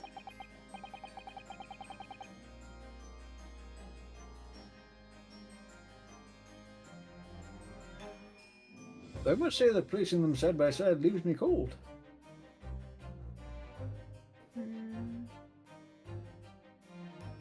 Also, Gregson just described a 4-hour window, but that's a 3-hour window. It is a 3-hour window. I don't know, with my eyes. Maybe it's daylight savings time or something. Who knows? It is coming up. It is coming up. This weekend. Losing an hour of sleep. My least favorite time of the year. My sleep gets fucked up on Sundays anyway, so. I'm trying to look. I'm not seeing too much of a difference at first glance. I'm using this opportunity since they're side by side right now. Right. Gotta find a book that's off by half an inch. I fucking swear, a hair's breadth.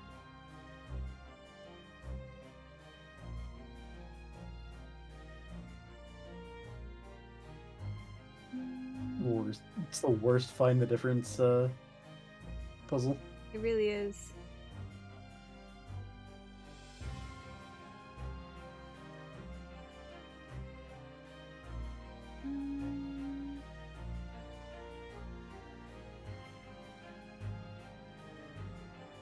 We have a thinker.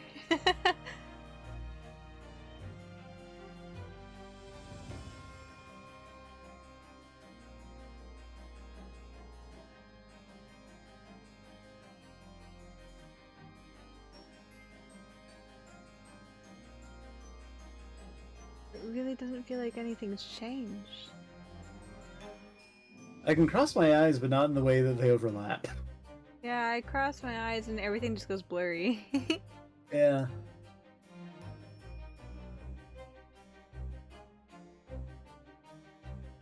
I'm sure Iris will end up telling us. I'm sure. I would have used my own brain and observation skills to figure it out too. But oh, I found it. On the bottom shelf near the stereoscope box, there's a little like maroon brownish shaded box that's further to the left in one picture and further to the right on that same shelf in the other picture. Oh yeah. I found it. I found it.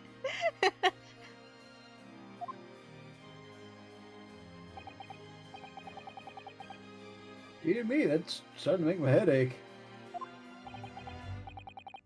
Obviously, at Scotland Yard, we consider theft is one possible motive in this case.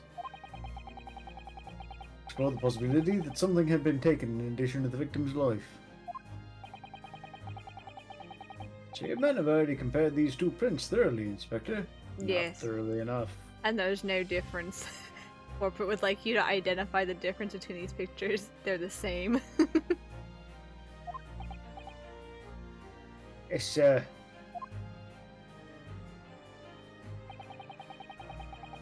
Against every single item in each of these two photographic prints. That wasn't enough. The numbers are the same, but the positions aren't. And the odds conclusion is that exactly the same number are present in both. In other words, nothing was taken from the pawnbrokery on the night in question. And my learned friend's assertion is nothing more than a hopeful fantasy. I don't believe it. Also, how stupid are we that we believe that that camera captures everything in the entire store? Yeah. Exactly. If I could have just shown that he'd stolen McGilded's pawn box.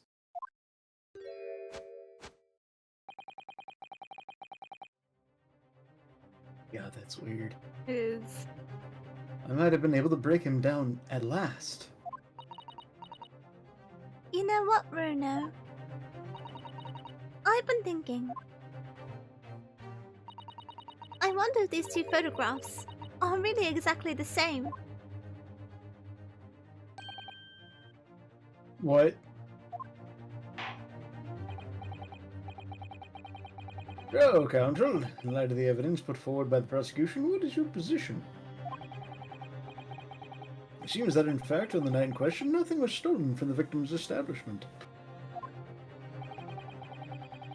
Do you accept the prosecution's assertion? No.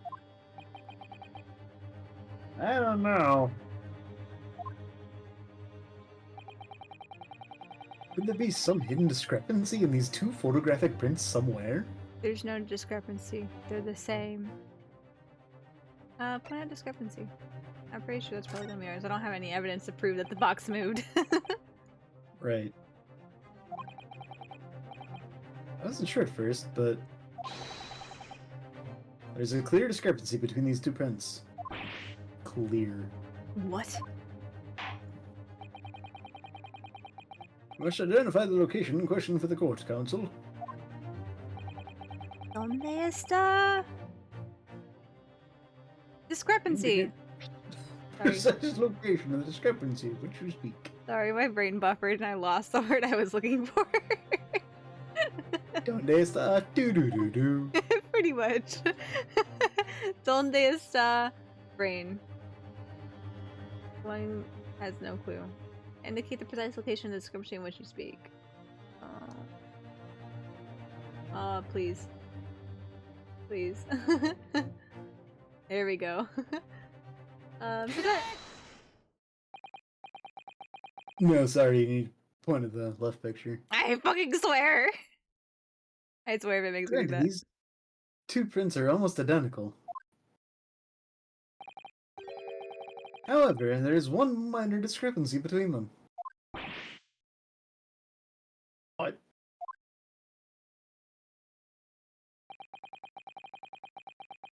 When you view the two pictures stereoscopically. Oh my god. They really love that, don't they? They really do.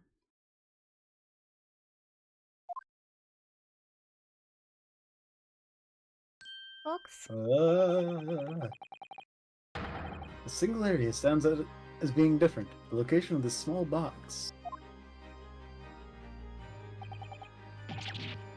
That's me. Wait. Unbelievable.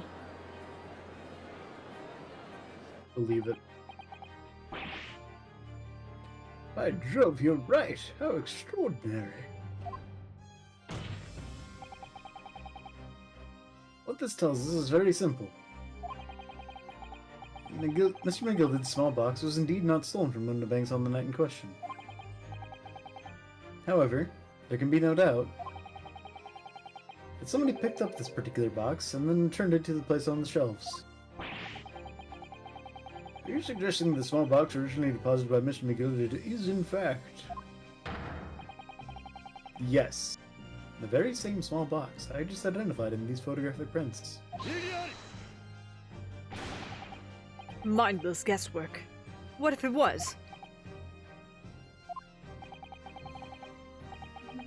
So a box was moved on the shelf. Nothing was stolen. You know. Have you opened it? Which means quite simply that nothing has changed. That may be true, but... Alright, McGilden's box wasn't stolen then.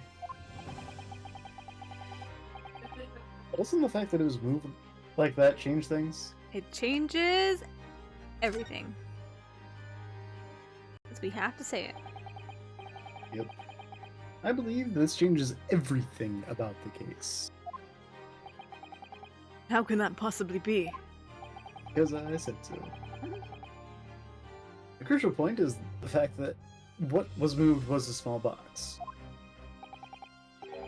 In other words, we have to consider what might have been inside that box. Perhaps an even smaller box. It's a rushing nesting box. Yep. It was the revolutionists all along. What are you suggesting?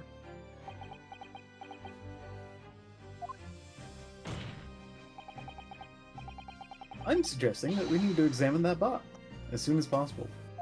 A vital piece of evidence is sitting on the shelves at Winterbanks as we speak. That won't be necessary. I collected it already. It's me. I saw the discrepancy in the photos long before you, and I have already brought it. Some little box belonging to a man who died 2 months ago can't possibly be relevant to this trial. What does not uphold your objection, Lord Van Zykes? Bailiff, arrange for an officer to go to Baker Street at once. Obtain the small box in question and bring it back here for further examination.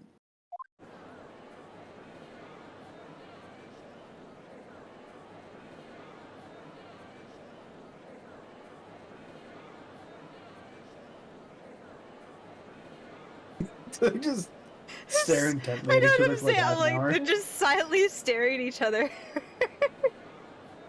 The air is thick in this room. Thick as thieves. Skullcumber, we ain't thieves. We should have a report within half an hour. How long have we been waiting for you to say that? I think perhaps we should recess for a short while until the evidence is brought forth. To be hoodwinked by such a farce. Disappointing. I beg your pardon, Lord Van Zykes. This is nothing but a smokescreen. A Nipponese specialty, it would seem. What are you trying to say? My learned friend has persisted with the same line of reasoning from the very beginning.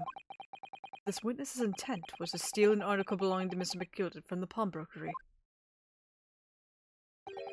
Yet common sense tells us that none of the articles have value enough to be worth stealing in the first place.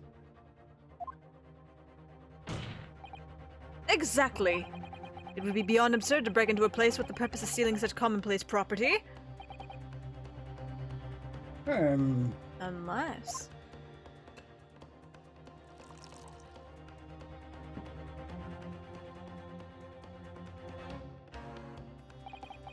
If your lordship recalls, Mr. McGilded perished 2 months ago, immediately after the conclusion of his trial. A trial in which he was found not guilty. A trial in which he was established... A trial in which... Oh my gosh.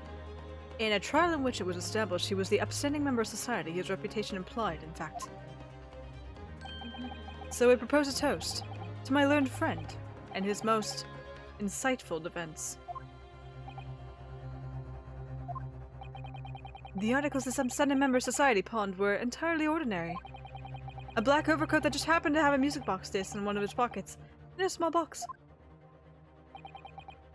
I assure you I wouldn't accept even if the man tried to make a gift to such— Oh my gosh, make a gift to such things to me? Why is Gregson after it though? Why are the police after it though?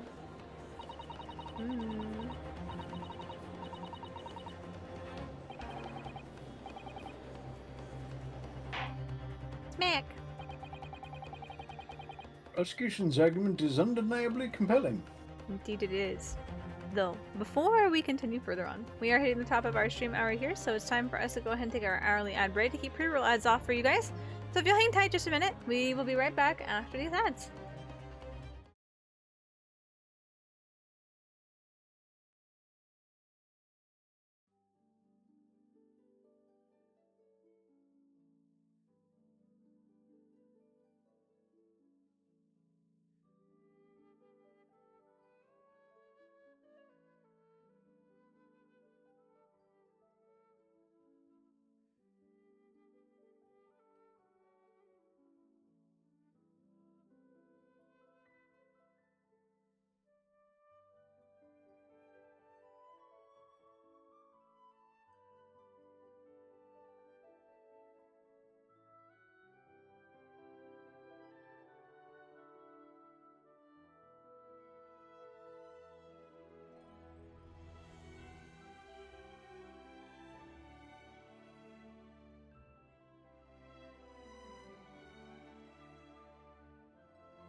Marty.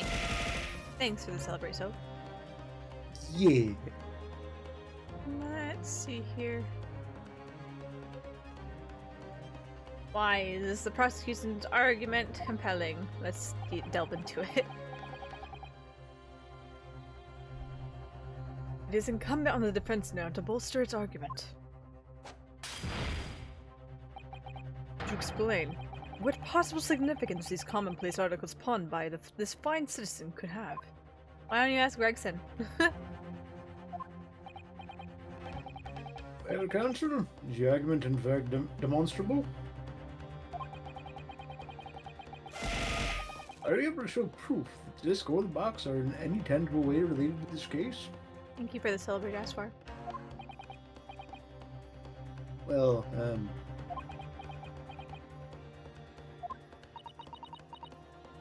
What's the matter, Bruno? We know that they're related, don't we? They're both vital pieces of evidence. yes, of course. You and I both know that. We know Miguel's his true character, and we know the disc is significant, even if we don't know why. If we explain all that to the court at this point, we'll have to acknowledge that Miguel's acquittal 2 months ago was a mistake. The defense's argument was flawed, based on false information. Oh no! And that would mean admitting that Gina committed perjury. But, Jenny... Could it be that Van Zyx knows? Is that why he's doing this now? Because he anticipated everything? But, maybe... This could be a great opportunity for us. Sorry? What do you mean, Iris? Well, what is it that you always say, Bruno? Sooner or later, the truth comes out. Every time. Right, the exact significance of the things that Miguel deposited with Mr. Winterbank. Honk time. I heard the honk. I finally heard the honk. Something that only Gina can explain to the court. But if I put her on the stand to testify about that, it could critically damage our chances of winning this case.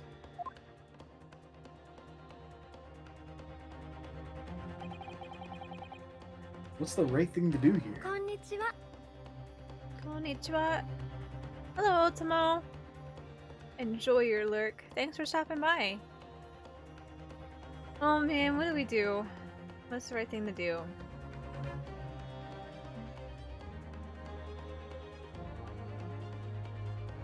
I feel like leaving it's... We're not taking any action on it, and they've been pushing us in the direction that, no, you hold the burden of proof, so do something about it if you want to do something about it. So I feel like leaving it's probably not the right answer. We'll make a save. Just in case.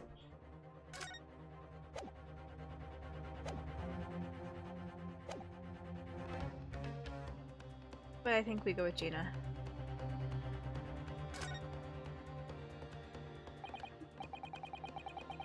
My lord, the defense would like to make a proposal. Oh, what proposal, counsel? Well, the court awaits the arrival of Mr. McGilden's small box. I'd like to call the defendant, Miss Gina Lestrade, to the witness stand. The defendant? To what end? To do with the various articles deposited at Winterbanks by Mr. McGilden, my lord. Miss Lestrade has information relating to them.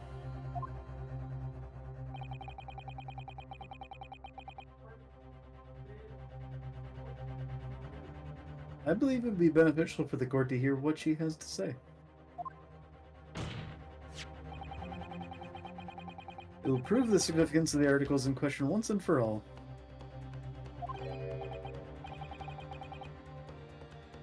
Well, well. Things are becoming interesting. I presume you considered the implications of the testimony you're proposing? In particular, the impact it will have on the accused's standing, and indeed your own? I have. Lord Van Zyx, would you care to explain that last remark? No, let me be cryptic. All in due time. The prosecution accepts the defense's proposal. I move to interrupt the cross-examination of the current witness and hear from the accused herself. Very well, if you have no objection.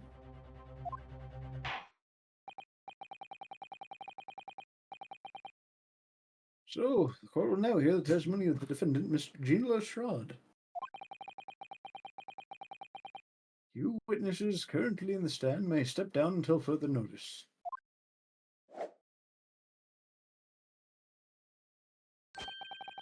Then I shall bid you good day. Wait. You, sir, shall remain in the stand while Miss Lestrade testifies. As you wish. Alright then, Gina, it's time. I know this will be hard, but please, put your faith in me here. Good luck, Reno.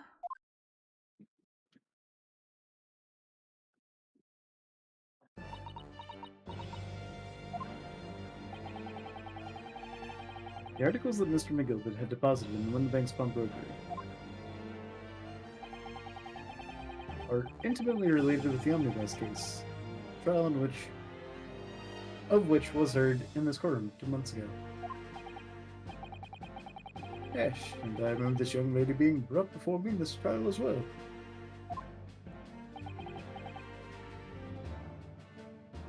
That's right, my lord. Testimony helped to establish the innocence of the defendant, Mr. McGilbert.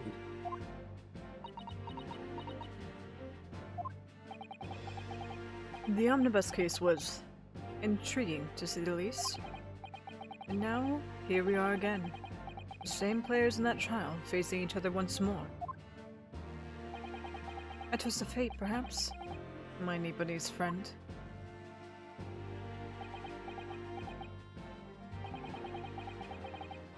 Allow me to recap the events of 2 months ago. An old brickmaker was stabbed to death in an omnibus running along London's winter streets.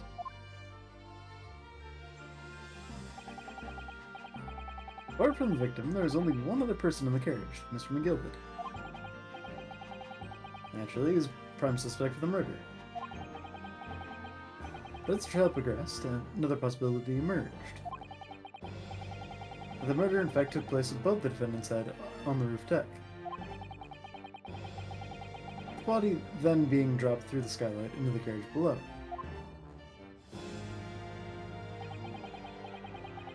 It was Mrs. Lestrade whose testimony brought that possibility to light.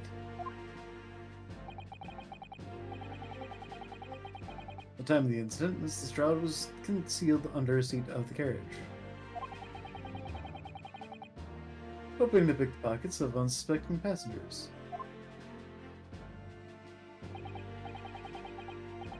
Then, immediately after the trial, having being acquitted of the murder,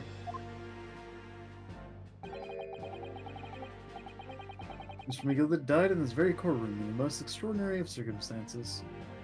He went out with a blaze. Yeah. A mystery that remains unsolved even now, 2 months on. As indeed does the omnibus murder itself. Be that as it may, I recall neither the disc nor this small box being mentioned in the course of those proceedings. Miss Lestrade.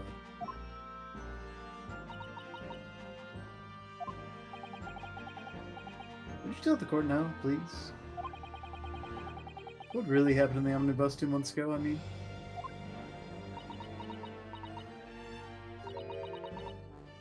I don't know what you mean.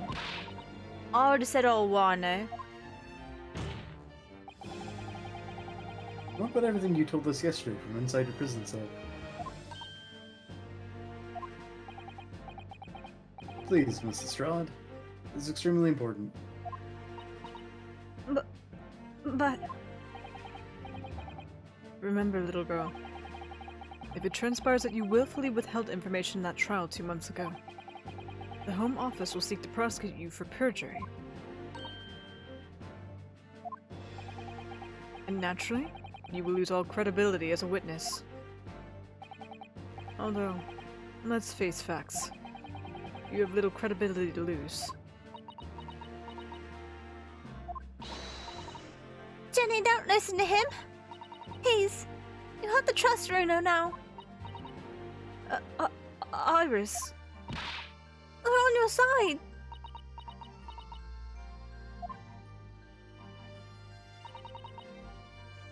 All right then. I'll talk.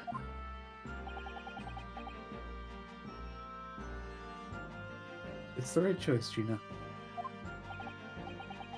Well, it would seem that my learned friend is hell-bent on bringing the entire courtroom down with his ears. So be it. I must confess that I'm struggling to understand what on earth is happening here. Hold on, we'll get there. However, it would appear that Mr. McGill spawned articles in that extraordinary case of the omnibus.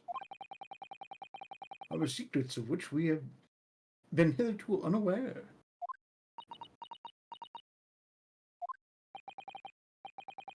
So, Mr. Lestrade, you will now give your testimony before the court about the events of 2 months ago.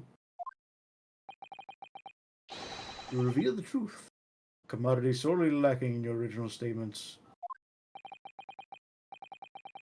Is it then? Everything's going to come out. Like Van Zyke said. This could bring the whole courtroom down about my ears. But as a lawyer, I'm prepared to take that risk.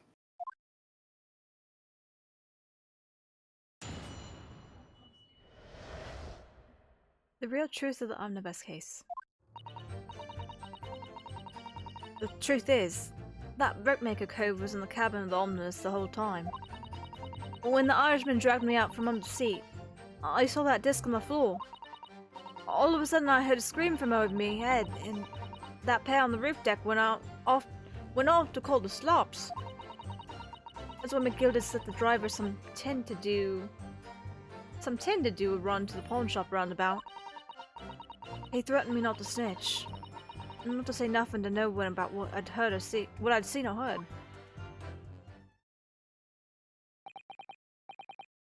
Good grief, this is outrageous. What you just told the court bears almost no resemblance to your testimony 2 months ago. My life was threatened, you see, sir. I was being blackmailed. As you say, my lord. And there's every chance. You're lying again? I may have adjudicated an error in Mr. McGill's trial. What? Sounds very much to me as if the man deliberately deceived this court. In an effort to cover up the most wicked of schemes. You don't say. Without doubt, your lordship is correct. A great injustice was done in this courtroom 2 months ago. The actions of the accused in that trial, of this witness, and of my learned friend are extremely inexcusable.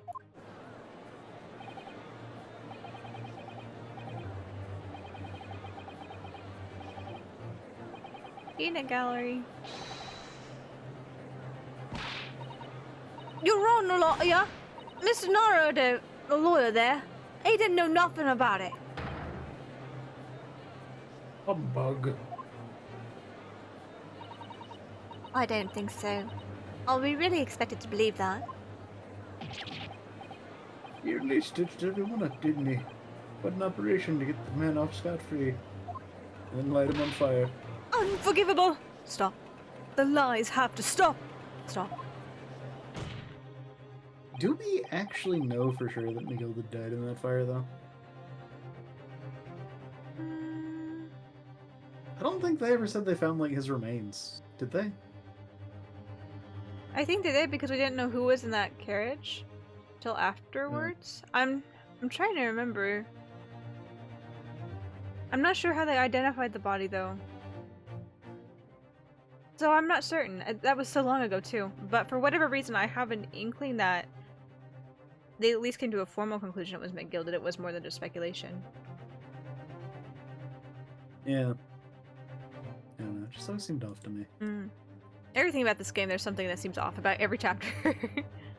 I was thinking about it earlier. There were two fuckers that we saw in the last trial. Yeah. When we were doing the investigation phase, there was just two guys hanging out at one point. There was. That just never meant anything. Yeah. Like they were fully fleshed out design characters that had a 3D sprite and animations and stuff, and nothing. Yeah. Hmm.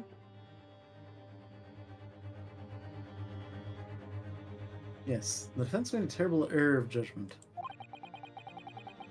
I intend to take full responsibility and suffer whatever consequences are deemed appropriate. However, it's imperative that the court allows the witness to elaborate on her testimony. Because the true significance of McGilded's Pond articles must be brought to light.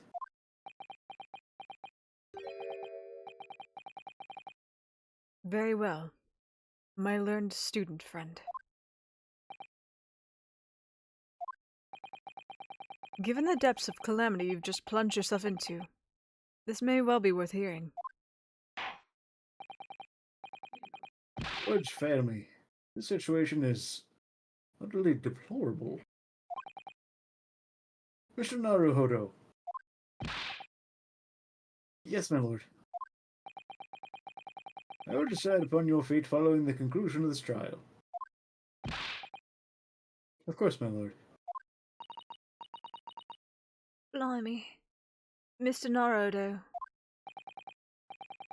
Now, counsel, proceed with this cross-examination.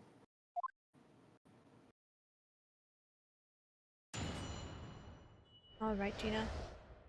Let's talk.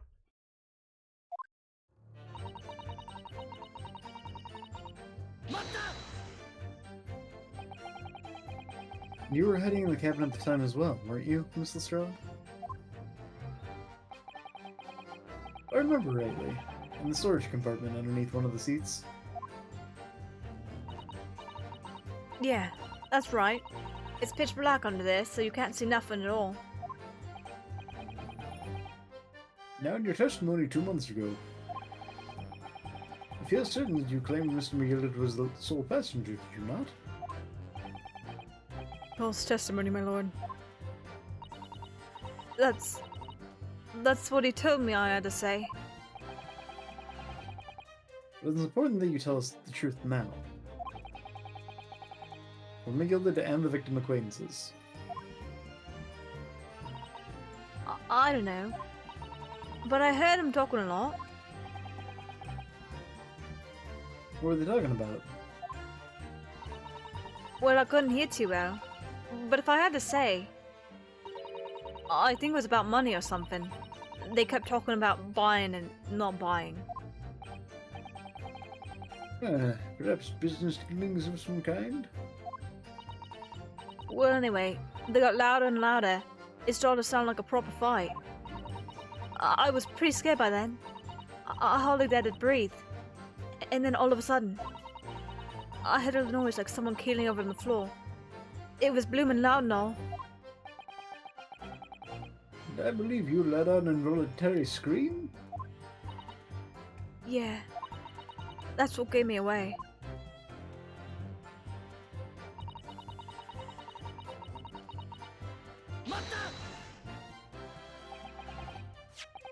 Was the disc you saw this disc?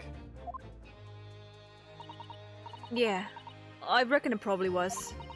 It was right next to the cove lying on the floor. This disc could have belonged to the victim, perhaps? I don't know, but McGilded picked it up pretty smartish. And he sat the cove with the knife in his belly up on the sea. What did he say to you at the time? He told me not to say a word about what I'd seen or heard to no one. About the disc and all. I was so scared.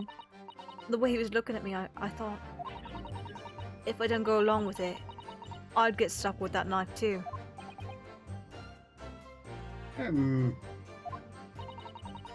Then he started asking me a load of questions. Like what my name was and where I lived and that. He asked me about being a diver too. After a while, what had happened in that carriage? What had happened in the carriage was noticed? Yeah, that's right. First it was a kind of rapping noise.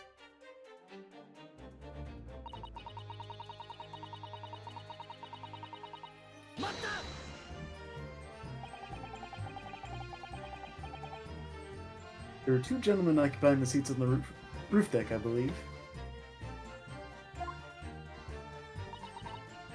That's right. Oh no. No, stop. Don't show me this fucking man again. Stop. I'm gonna get such bad anxiety, I swear. They must have looked down through the skylight and noticed the cove with the knife in his guts. When they screamed, the driver pulled up the horses and Mr. McGilda got me out of sight.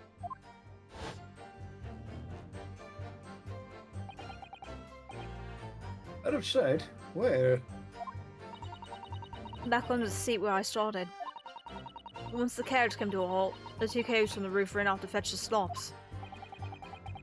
If they immediately left to fetch the police, it appeared they were entirely unrelated to the incident.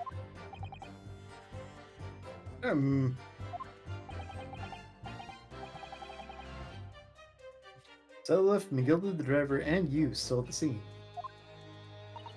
Yeah, only the driver didn't know I was there because I was under the seat.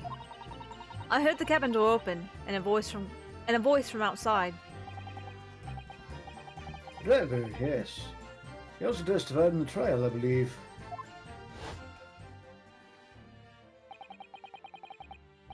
Fellow who went by the name of Beppo, if memory serves.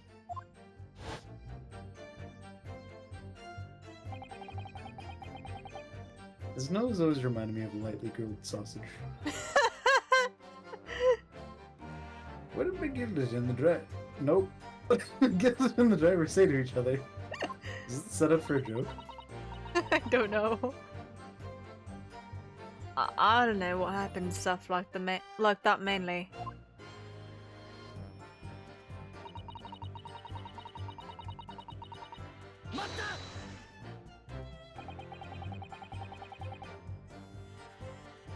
That pawn shop, obviously being one of the banks on Baker Street. Just a moment, Counsel. Do you mean to tell me the driver gave false testimony in that trial as well? Perhaps the excursion of the pawnbroker slipped his mind when he was in the stand. Indeed, Lord Van Zykes. McGilda took off his coat and gave it to the driver. He folded it up all careful-like, before handing it over.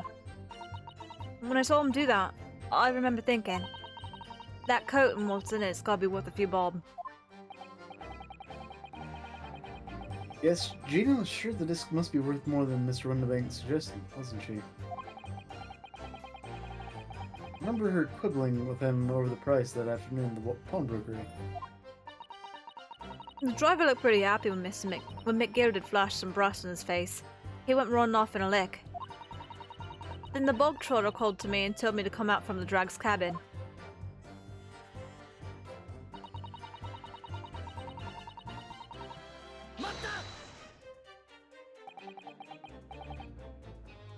Threatened you how exactly? Told me I'd only be able to scalp if I did exactly what he said. Which included giving false testimony in court 2 months ago? Yeah, that's it. And there was one other thing he said. Which was? He told me I'd have to hang on to the ticket from the pawn shop. And make sure not to lose it. Ticket? Well, I never. Said that if he didn't show up to get the ticket off me before 2 months passed, I had to go to the pawn shop and pay the money to keep it in lug. Stop it being forfeited. He left me with some brass to pay for it. But really? Why on earth would Mr. McGillicuddy have done such a thing? Depositing his overcoat at the pawnbroker before the arrival of the police. Makes no sense at all. There seemed to be only one logical explanation, my lord. When McGill had the driver deposit at Banks was something he didn't want the police to see. Something very important that needed to hide at all costs. Anyway, after that he let me go, so I left it before the coppers showed up.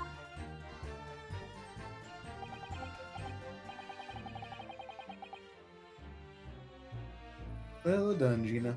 It can't have been easy to tell the truth like that. Ginny's really putting her faith in you, Reno. Yes, and to thank her, she'll have to face a charge of perjury once this trial's over. Better than murder. So I need to use the time we have now to get as much information out of her as possible. It's time to really go for it. Press it on every statement. I suppose I should. We just did. Oh, and another thing.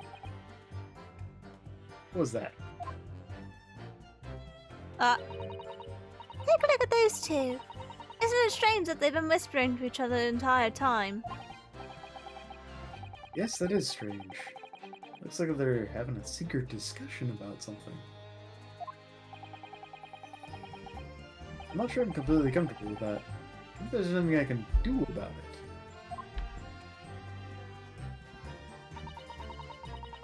Okay. We press on everything.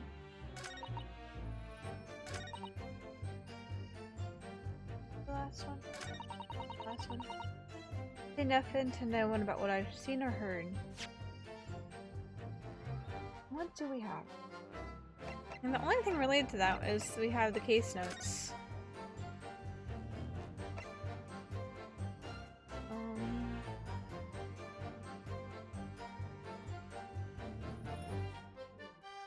With not very much information associated.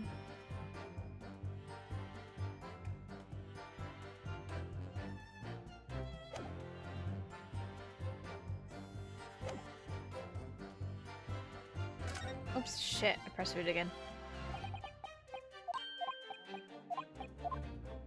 Nothing really stood out to me as we were going through it. It just was, you know, a recounting of what had happened. I'm assuming we have to press on something again or present evidence that's gonna make one of them go, huh? What did you just say? Yeah.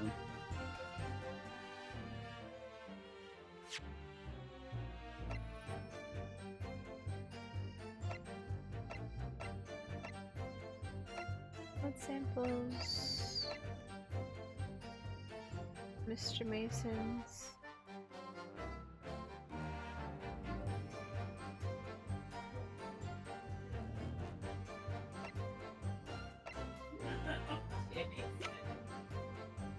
Autopsy crime scene. I don't feel like this is anything important. I don't know exactly what we're trying to do here, though.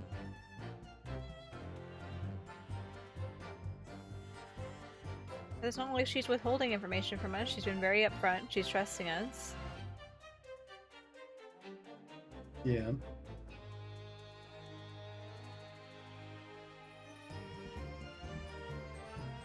This the whole time. Friday out from the see the soldier disc on the floor. All of a sudden I heard a scream over my head and a pair on the roof deck went off to call the swaps.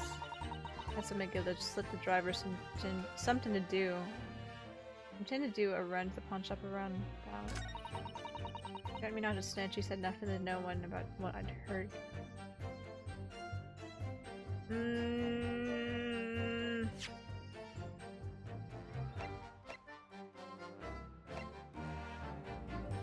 I don't know.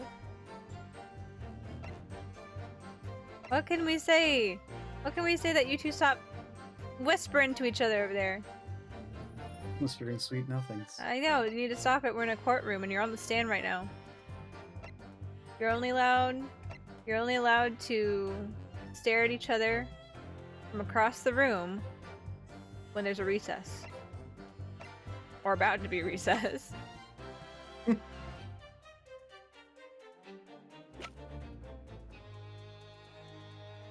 Believe in the heart of the cards. You'll get Exodia. Hey. I don't have cards though. I just think I have tickets. I don't have cards. So I don't even know where I'd find the heart of the cards. Do you have any ideas? I don't. They didn't give us a lot to go off of other than pressing and talking. getting those guys to talk. Which we did. I don't know, I guess... Try again? All again? I don't know. Because I know the trilogy was like that, where it's like, oh, you didn't press them in the right order. Yeah. I'm gonna click through it till I feel like I sent something new.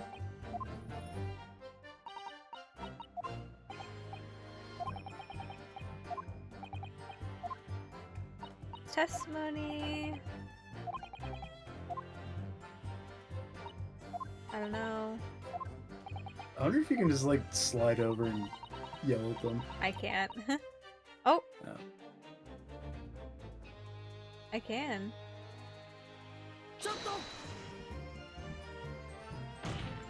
Which probably not gonna lead to much. Is there something you'd like to share with Court, Inspector Gregson and Mr. Graydon? Oh, maybe. Inspector, Mr. Graydon. Blimey, you trying to give me a heart attack? No, all the fried food might do that, though. Yeah. You've been whispering to each other for quite some time now. Tell us, what is the discussion about? Discussion with this fella. Pull the other one, sunshine. You think I've got anything to talk about with this shady gent like this? We're literally just doing it. And I have nothing to say to this uncouth detective after he deprived me of that disc that was rightfully mine. But they've clearly been talking the entire time I've been cross-examining Gina. It's just that they've been negotiating.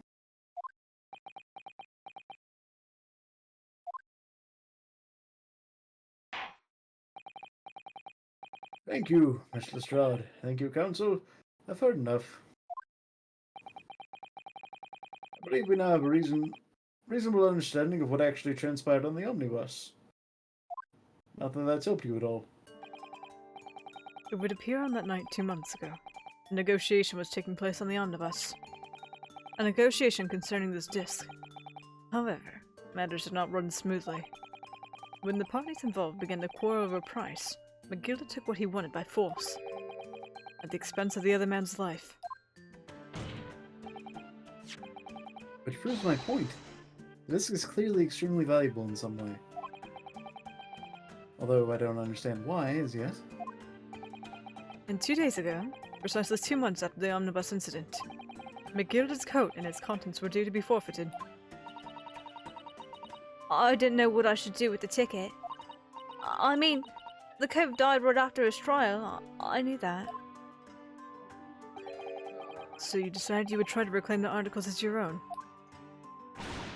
Oh, well, why not, eh? They were going to be forfeited. Why shouldn't I have got them? Anyway, you can't blame me for thinking about it. Thinking ain't no crime. Mr. Lestrade, it would appear Mr. McGilda was prepared to kill in order to take possession of this disc. Do you know why that would be? I ain't got a clue. But I reckon it must be worth a fair bit of brass. He was probably going to sell it. And you can't blame me for thinking that. Thinking ain't no crime. Got a computer virus on it. Yep. As from the lobster case. The lobster case. Oh, yeah. The programmer that... Yep. I was thinking that... Died.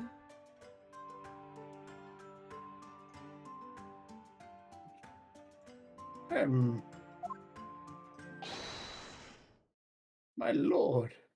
Nope, that wasn't... Okay. Oh. Evidence your lordship requested has been located and is ready for the court's inspection, sir. truth. We were born to make history. Mysterious little box deposited by McGill 2 months ago.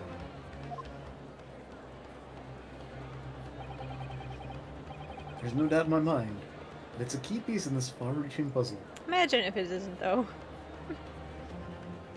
I would have laughed if just the screen kept flashing and zooming closer and closer on his face. So you got just like to his pupil. His pupil was taking up like 90% of the screen.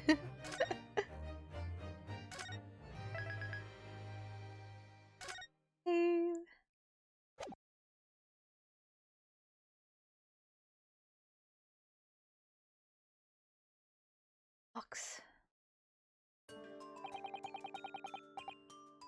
Well, this is the article in question, is it?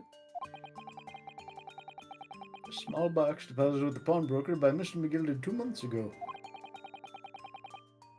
And on the night of Mr. Winterbank's murder.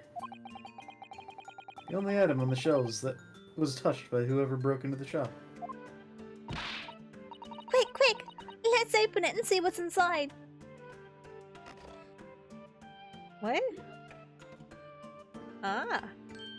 It's for playing the fucking disc. Good gracious, there's no ordinary box, it seems. Wham! Although in truth, I had an inkling that might be the case. It would appear that the box houses a miniature music books Music books? Music books. Oh my god. Yep. It would appear that the box houses a miniature music box movement.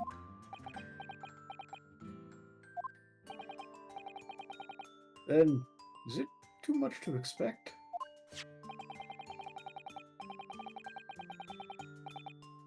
I think it would be reasonable to assume that it is a device for the playback of this disc, my lord.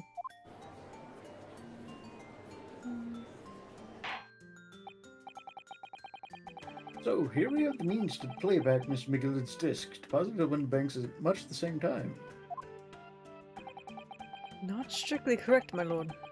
It was not McGilda's disc. It was the disc of his victim in the omnibus. But why, for heaven's sake?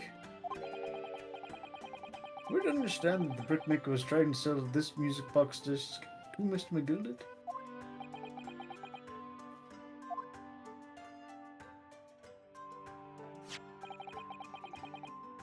I believe the answer will become clear if you listen to the music on the discs, Lord. Yes, very well. Let the court now listen to this curious disc at last. Wait, my lord. Good grief. What is the meaning of this, Inspector? Why are you interrupting? The music box and the disc are, well, they're unrelated to the case. No need to spoil the atmosphere in the courtroom with some silly bit of music.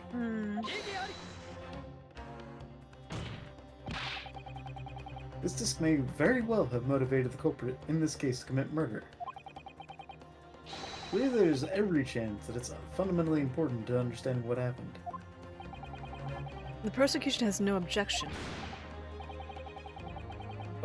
But no.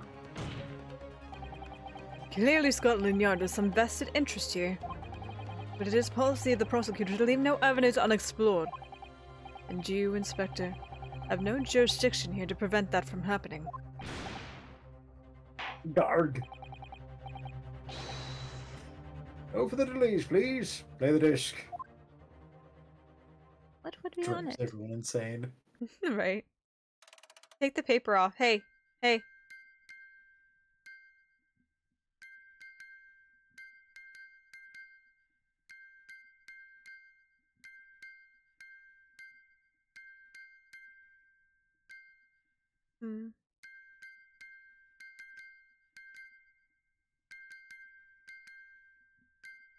Is it just Morse code?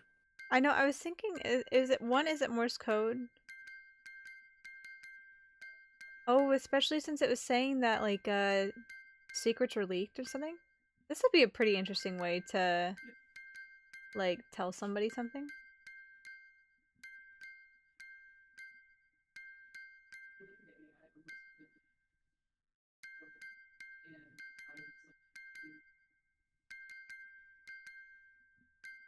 No, I'm just trying to think. I guess the like, what's the word? One pause in between would be a line, and then the da-da-da would be like the dots, and then the longer pause would be in between letters. It could be. Mm-hmm. What on earth?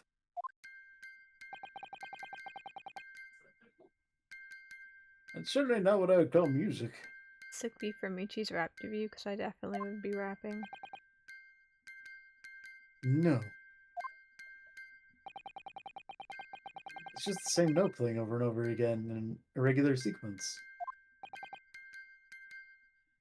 Mr.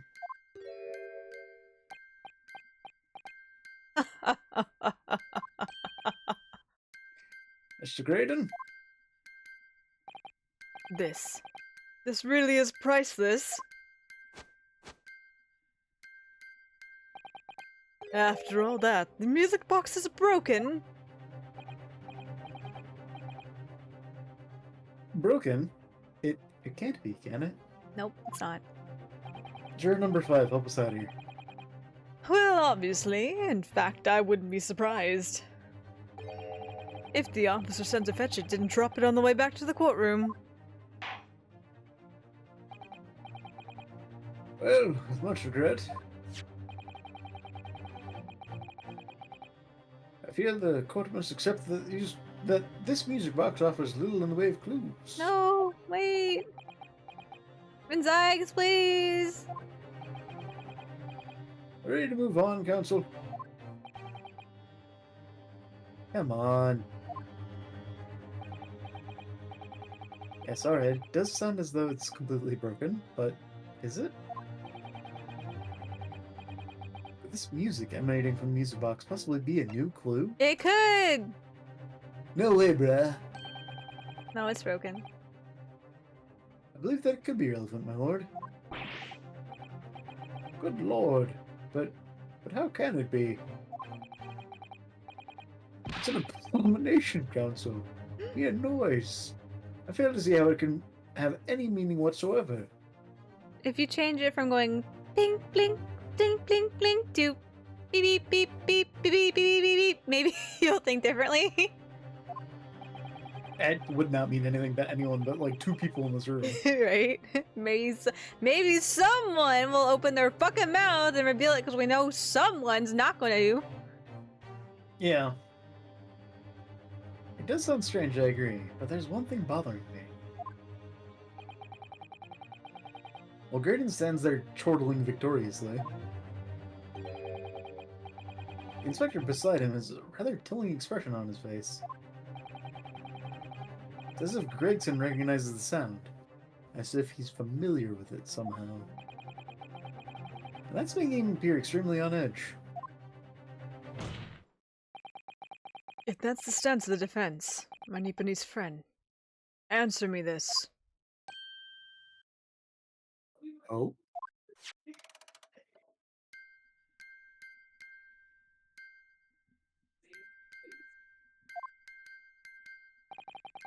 Just what relevance do you propose this woeful chiming has on this case?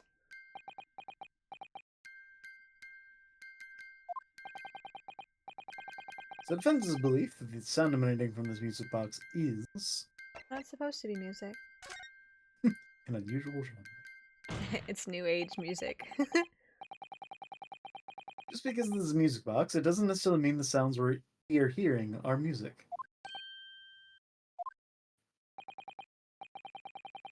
Look at that. The smile vanished from Graydon's lips as soon as I said it. I'm on the right lines here. I must be. Making deductions based on how people react to what you say. You're acting just like Hurley, Runo. Gross. The sounds we're hearing aren't necessarily music. Well, now that you told us what they are not. I'm sure the court would like to hear what they are. Do delight us, my Nipponese friend. Well, Surely you have an idea in mind. Because if not, it will be the death of your ill-formed argument. Exactly! The music box is clearly broken. Refusing to accept that fact is pure foolishness. Foolishness.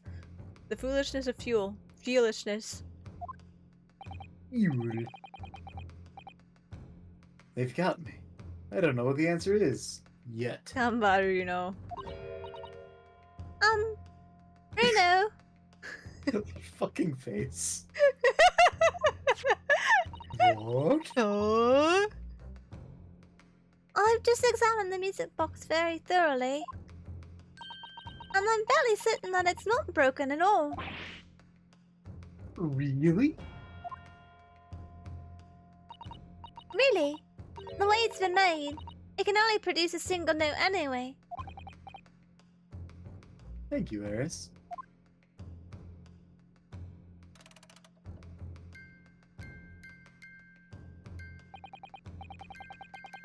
Alright. Well, if the music box isn't broken, it must mean that the sounds it's producing have some significance that isn't musical. Come on, Ryunosuke. You got this. No, too bad I don't know Morse code. I would already know what it's saying.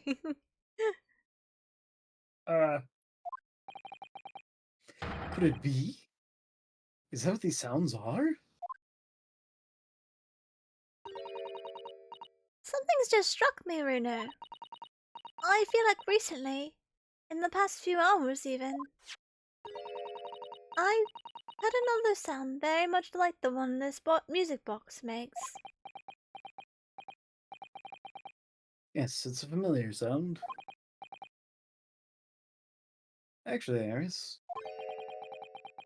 I was just thinking exactly the same thing. Glad we're on the same wavelength, Bruno. I am going to have to press the defense for an answer. Your assertion is that the sound produced by this music box is not in fact music at all. Then what the devil is it, Council? Words. Letters. All the evidence we've seen so far, all the testimony we've heard. It's all pointing to one single answer now. The prosecution demands that my learned Nipponese friend presents proof. Now. Tangible proof that this latest wild speculation. Alright then. It's gonna be the best chance I'm going to get to fight back in this trial. And if I'm right, it's going to join all the dots together. The evidence that explains the true nature of the sounds on this music box disc is... Oh dear goodness.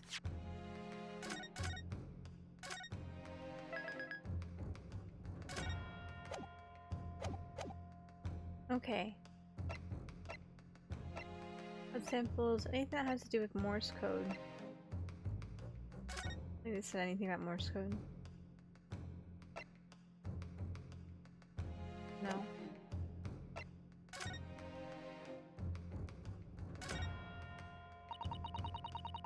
There's a sensational story lower down the front page as well. Look! Ministry Mole. Classified secrets may have been leaked overseas from Ministry of Justice. For a 10-year-old, Iris certainly has her finger on the pulse of the world news. It's about secret communications between Great Britain and its allies. Apparently they've been intercepted by hostile nations. Communications are being intercepted? How would somebody be doing that? That's the question, isn't it? I've come up with 3 different possible methods so far. Are you looking for a new career, Bruno? No, of course not. I wonder. Perhaps this is what Lord Strongheart was talking about yesterday. Yes, it could be. And it could explain why he has Gregory running from pillar to post at the moment.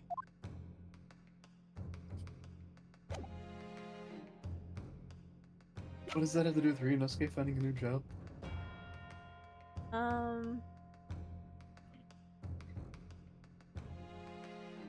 I don't know. Reno, do you want to be a mole that intercepts things from the ministry? It's the only thing that comes to mind. It has something to do with it's a message, right? It's a coded message being sent. Yeah. Oh, I saved. Today's paper, Council? The headline is Pawnbroker perishes in pick-press blunder. Hardly sportive of your cause. Look a little further down, please. No, my lord. Let's me look at further down the page. Further down. Ministry Mole, classified secrets may have been leaked overseas from Ministry of Justice.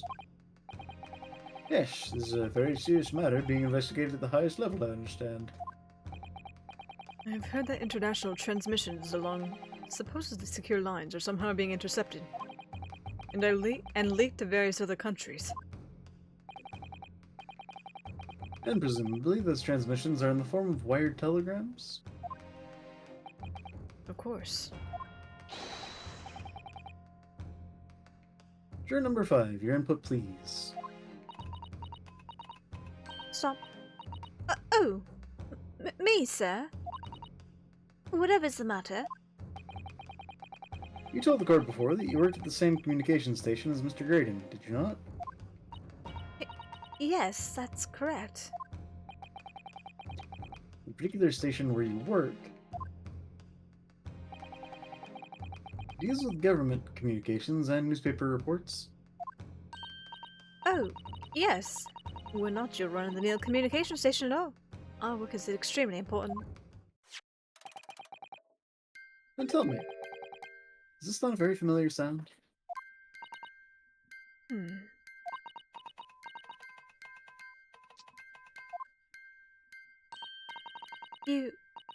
You don't mean to say... Is it... That's right, madam. There's more than a passing resemblance to the sound made by your telegraph machine as you tap it. I believe it's called Morse code? But... I don't believe it! Correct me if I'm wrong, but when it comes to leaking telegrams from government departments, there could be nobody more perfectly placed than a highly skilled communications officer. Are you suggesting that the music box disc contains stolen government secrets in Morse code?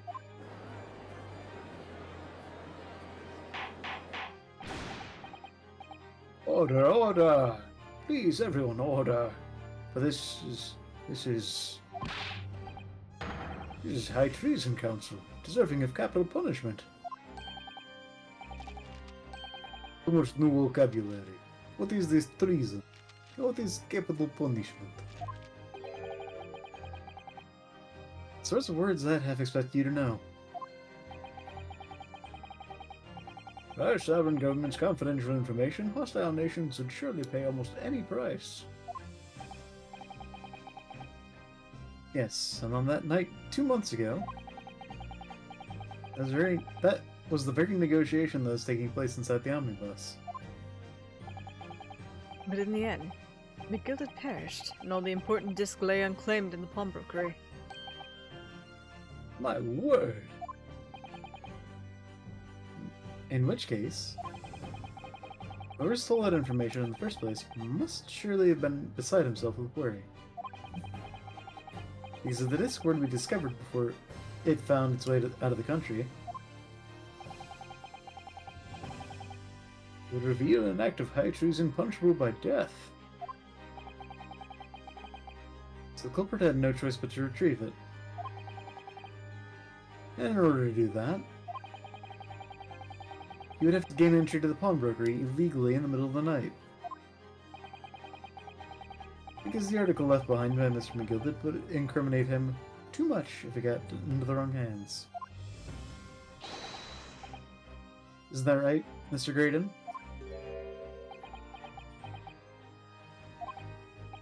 You think I've been stealing government secrets? Preposterous! Absolutely preposterous. So, in response to the defense's accusation, you claim complete innocence, do you? Well, of course I do. I've had to stand here in silence with that pretentious foreign lawyer, while that pretentious foreign lawyer has been prattling away. Only I can call him pretentious. Only I can insult him. Then by all means, counter the charges, sir. The prosecution demands the witness testifies in response to the accusations brought by the defense. Delighted, I'm sure. Witness is reminded that the crime under scrutiny in this trial is the murder of the pawnbroker, Mr. Wonderbank. Being a most flagitious offense, that's a word, for which the law of this land sanctions a capital punishment. But the heinous act of high treason is no less a serious crime. I urge you to bear that in mind as you testify, Mr. Graydon.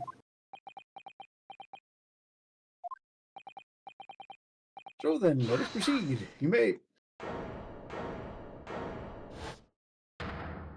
You guys again. Okay, before we get into this can of worms, we gotta take our ad break. So, we will be right back after a few minutes here as we take our ad break to keep pre-roll ads off for you guys. So, in the meantime, hang tight and we'll open whatever this is.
Alrighty. Thanks for the celebrate, Soph. I'm laughing because the stream that I'm watching went to be right back as soon as you came back. As soon as I came back, I saw that as well. We're exactly like 3 minutes behind, I fucking swear. I fucking swear. Why is it like this? Why is it like this? Alright, these two showing up again. Gotta love us have Robin Walkie, governor. We've got things to say. I beg your pardon. Who do you think you are? You know who we are. We're the Skulking Brothers. Name's Nash Skoken. Skoken? Nash Skoken. Occupation is professional baddie. Name's Ringo Skulking, but we ain't baddies enough to show up, Motherland. That's right. Or what they call the Three Skulkin' Brothers.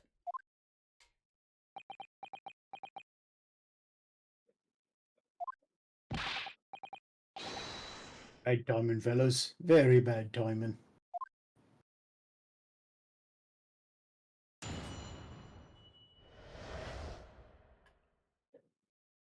Raiden's encounter.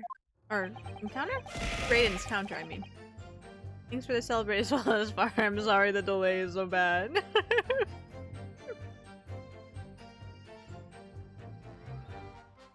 A mere communications officer can possibly steal confidential government information. Besides, the sounds produced by that music box aren't even Morse code. It was some low-class brickmaker negotiating with McGilded anyway, was it not? I've no relation to the matter. Look, all we done is break into the gaff the other night like what he told us to do. If it only was dodgy government, if there was dodgy government secrets involved, we wouldn't have touched it. Short testimony. Thank you for another celebrate.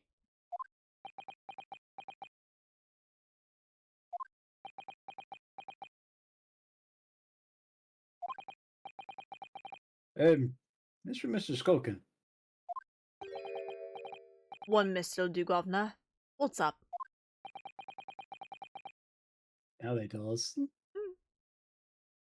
Do I take it that you now admit to the crime? That on the night in question, you did indeed gain entry to the premises illegally? Well, the door was open. And moreover, you did so as a party of three in collaboration with Mr. Graydon here?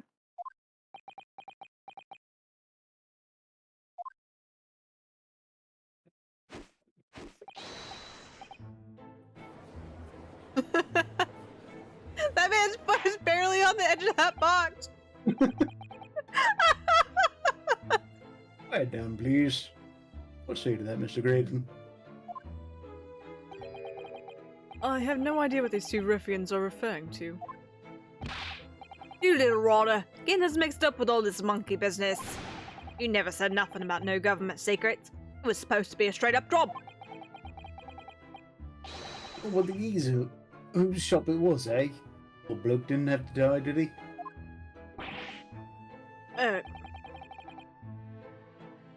Let's know who your friends are. Whatever these gentlemen say, I deny the accusations. You would never call them gentlemen. Indeed. Well, I certainly wasn't expecting this little music box to become so significant in the proceedings. However, as it has, I'll admit it into the record as evidence. Small music box has been entered into the court record.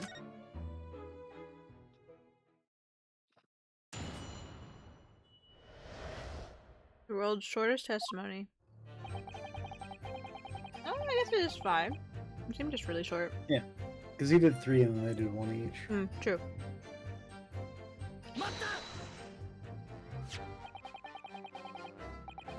So is this newspaper headline accurate? Government communications are being intercepted? How could I possibly know? What do you mean by that? Any important government communications are handled by high-level officers and by specialists. General members of staff in the station where I work would never be entrusted with sensitive information. Oh no! Stop. I must say something! Stop. Let me guess. Juror number 5. We regular communication staff officers aren't as lowly as you're being led to believe. A team of us are responsible for setting up and testing the telegraphs used by the Ministry. And Mr. Graydon is the team leader. That's fascinating. Thank you, juror number 5. I don't know if he's aiming for sarcasm, but that's where I went. Graydon is highly skilled operator. Stop. Currently in presence of an idol. Stop. And you had access to the equipment used for these confidential communications, Mr. Graydon. Well, what of it? Transmissions are always being made behind closed doors, so they can't be heard. In any case, all messages are sent encrypted, enciphered. Normal employees couldn't possibly understand them. Oh no! Stop. Must say something! Stop.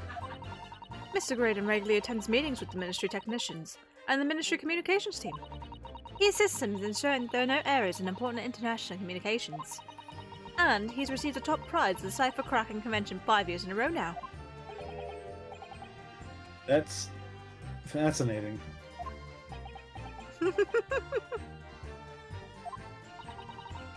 Graydon, highly skilled operator, stop. Currently in presence of idol, stop. Never meet your heroes. Well, your idol would appreciate if you keep your mouth shut. She should really pick her idols more carefully. I tell you, this lawyer's accusations are completely unfounded. Sure they are, bud. Choose an idol like Aria or VT. Best bunny girl idol. I love that both of us had like 0 energy in that. I didn't mean it like that. I was just going with the soft tone. That's bunny girl idol. I didn't mean it like that. Or it's like a midnight radio host. You're listening to Aria Aurora VT. The best bunny girl idol this side of Twitch.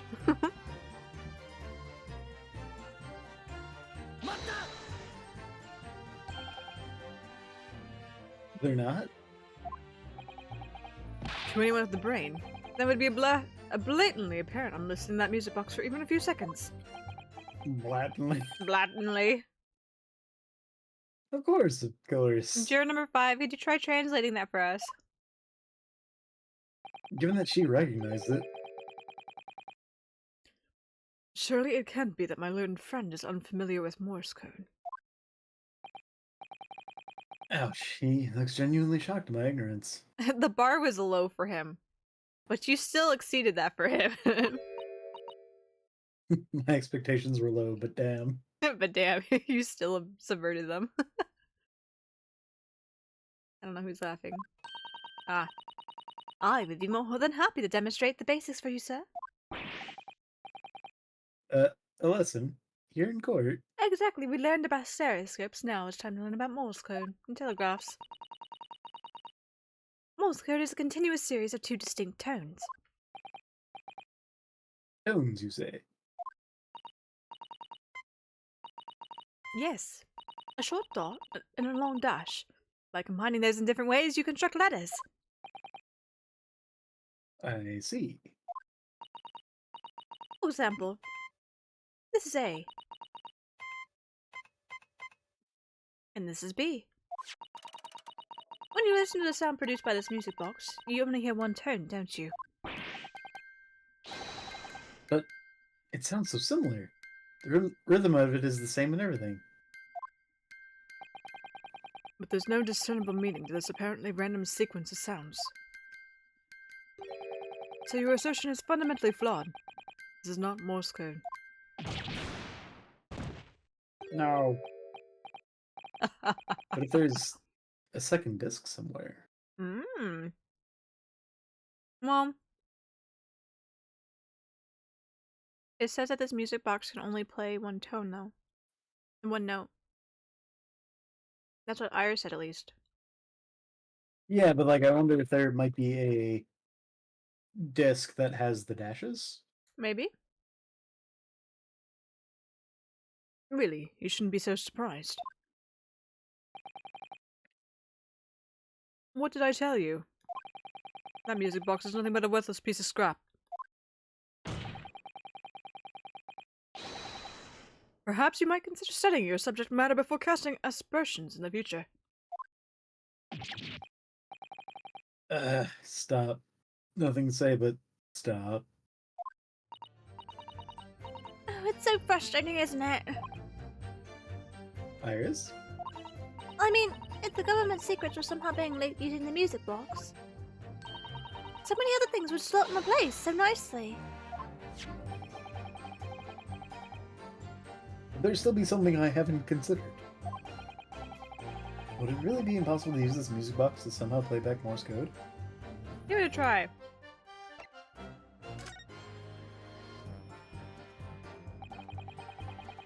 There's still every possibility that this music box was instrumental in the leaking of government secrets. That's the belief of the defense, at least.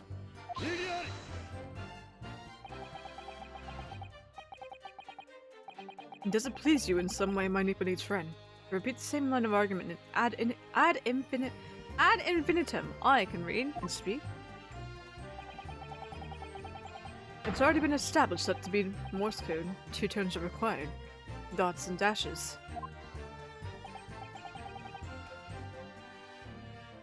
Yes, I'm well aware of that. Then what? Well, it would appear the defense has a hypothesis to put forward.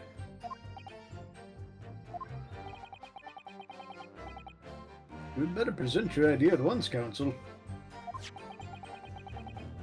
I propose that this music box, which appears to produce only a single tone, could have been used to cipher secret messages into Morse code.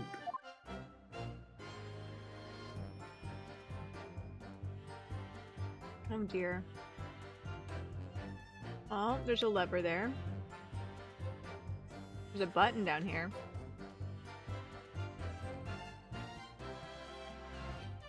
It's got 2 sides. It does have 2 sides. Look at the top of the lid. If you can. Like the felt in here? No, like if the box was... Yeah. Ah. Okay, I was trying to see if it had the same button. Hmm. I feel like there would be space enough for it to open on both sides. Hmm. Because it looks symmetrical.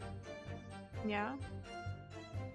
Would it make a different tone? Would it make a different tone if it's going on the concave side or the... Oh gosh, is it concave? Concave versus the convex side? Because it has... The pointy side is down right now. Would it make a different tone if it hit a... dip in it? I don't know that it can. I know, because it's catching on it. I don't... I see right here... That's an option. The buttons for presenting stuff. Here, let me save. Oh no! Oh no! Yeah, we can't save.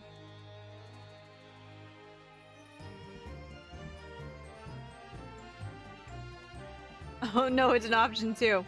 Fuck. We should always investigate new evidence when we get it. I know. Your phone clip something, I don't know what. I see.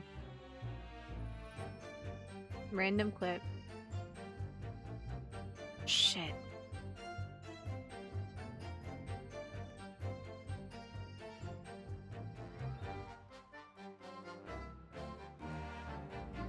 I'm gonna hit the lever.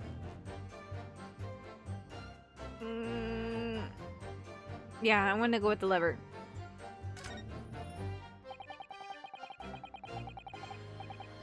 This is the mechanism that turns the bumps on the disc into sound, isn't it? Yes, the movement. It's all thanks to the comb with its teeth that are plucked by passing bumps. Usually the teeth on the comb are different lengths so that each one protrudes a different tone. But this comb is very strange. All the teeth are exactly the same length. Well, what does that mean?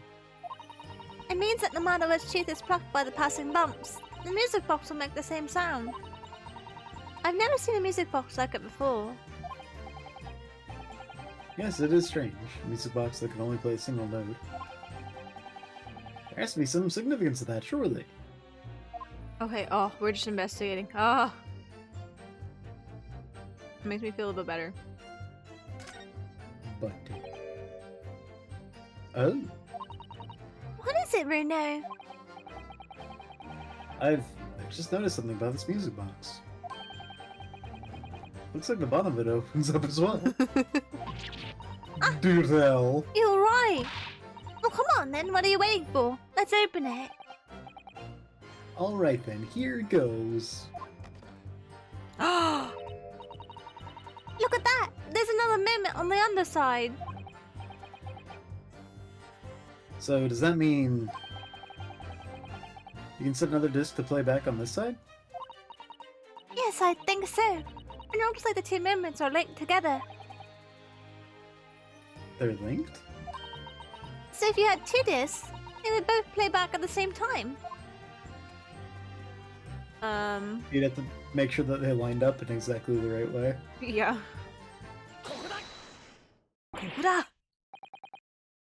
Good gracious, what am I looking at here? Another movement on the underside of the music box? Indeed. What?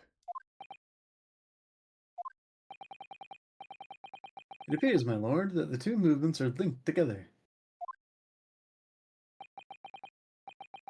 In other words, you can put two discs in this music box. And the sounds of both will play back at the same time. Good heavens! As the chord is heard, Morse code comprises of two tones, a short dot and a long dash. With the second disc in place, this music box could be used to generate Morse code and convey a message. It's taken a while to get here, but I kind of like this idea. I like the fact that I was right. Mm-hmm. This is beyond a joke. I'm sorry? This poor excuse for a lawyer has absolutely no evidence to support his claims. Though, of course. It's... The box is right there. I know.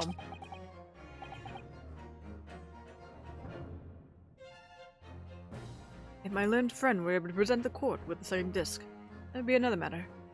Well, I can't at the moment.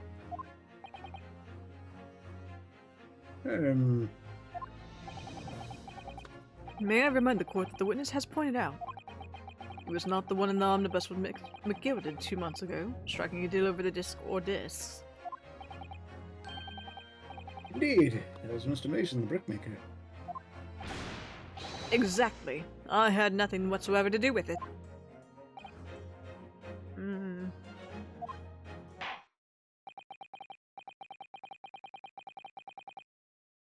Though it is holds, I must admit the argument presented by the defense has much promise. I believe the cross-examination should continue. Oh, This is perfect. entertaining. The link between Graydon and the victim of the omnibus case must be there somewhere. But I haven't found it yet. Oh dear. It looks like you need to give your argument more strength right now. You reiterate your testimony if you please, Mr. Graydon. If I must. Though I maintain exactly what I did at the start of this pointless cross-examination. Cross-examination? Boss examination. I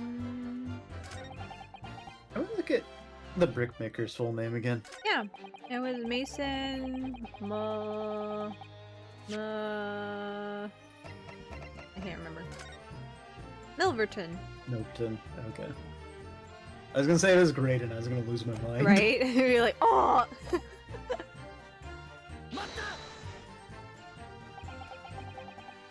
So 2 months ago at the omnibus, the guild had killed the brickmaker and stole the disc. Mr. Mason was a single man with almost nothing to his name. It seems he lived in an artisan quarter some years ago, but people there remember little about him. Why was he so poor if he made, like, the most magnificent bricks in all the land? Right? Yep, there we go. It doesn't make much sense, though, does it? How would a humble brickmaker come to... Oh, no. A humble brickmaker come to acquire secret government information? How indeed. There must have been somebody else involved behind the scenes in all this. Somebody acquired the disc and gave it to Mr. Mason. In order to take it to the meeting with McGilded and negotiate a deal. Dear me. You may have it in for me, sir, but I assure you, I have far more class than that. An old brickmaker from an artisan quarter and this well-to-do communications officer. Only I could find some evidence to link the two of them together. Don't smirk at us. You have nothing more to add on that note. Let us return to the witness testimony.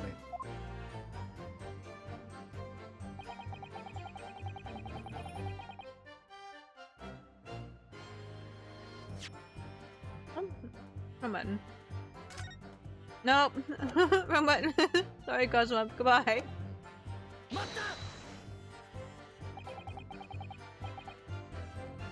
Like Mr. Graydon told you. Like Mr. Graydon told you to do, you mean? That's it, yeah. Yes, eh? Silly me thought we was popping over for a night after all them years. The Rodder's a bit... But the Rodder had a dodgy job for us. Ash?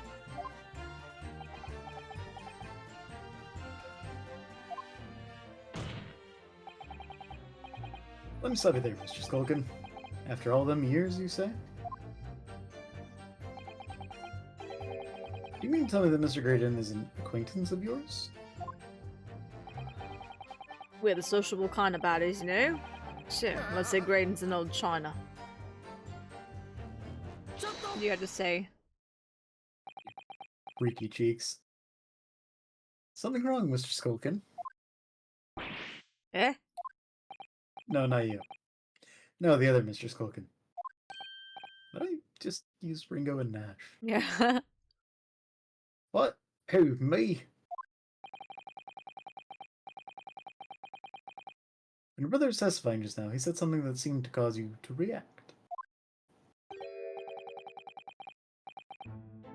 Oh, I was just remembering the old days, that's all. We used to have a right old laugh together way back when. Together with Mr. Graydon, you mean?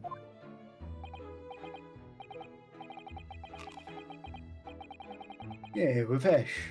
I mean, you look at him now, he's fancy a whistle and flute, and you wouldn't Adam and Eve it. Where do you keep getting his apples? But when he was younger, he was from the poor part of town, just like us. Is that so? But he was always a leery one. He had the brains, he had the savvy. I must credit his scurvy. He wasn't the one eating the fruit. I always came up with always coming up with smart ideas, like what would never have gone through our heads. God blimey, ain't that the truth? Remember Milverton and Skulkin's milk run? Milverton. That was a corker, eh? Huh. Save it until after the trial. Your reminiscing has no place in this courtroom. Actually, hold on, Ben Sykes. Go on. Neither does your fruit. You're one to talk. Oi, the geezer asked us a question, didn't he? And he was answering, and we was answering. Yeah, we ain't done nothing wrong. Nevertheless, the court is not prepared to accompany you on your trip down memory lane. No. Let's hear them out, actually. Counsel, can we turn our attention back to the testimony, please? No! Cannot. Yes! No. Can that sentimental story be relevant somehow? Add it! Add it to the testimony! My lord. Yes, counsel. Brother's last sentimental statement. Good old vital information relating to this case. Very well, Council. I'll permit the brothers to supplement their testimony with this detail. Briefly, I hasten to add.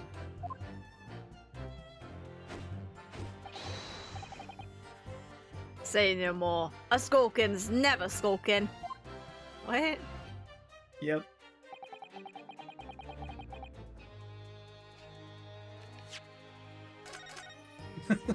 Shh, don't laugh at me. I've been screwed over before.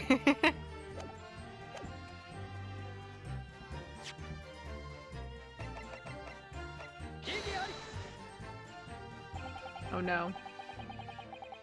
Let's just consider the implications of that statement for a moment, shall we?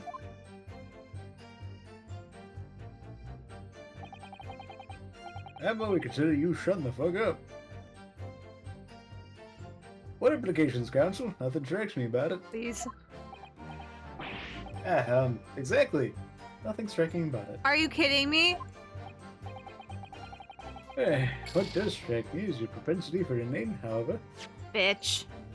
Maybe we press it? Maybe.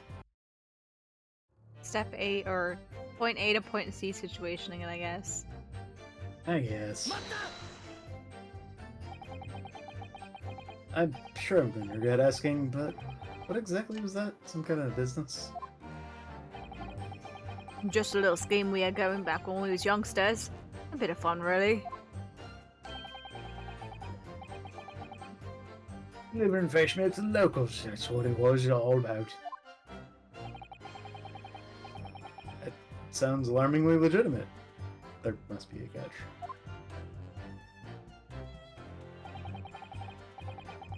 So since we're here, I should ask them to elaborate. But on what? His name. So this business was just a bit of fun, you say?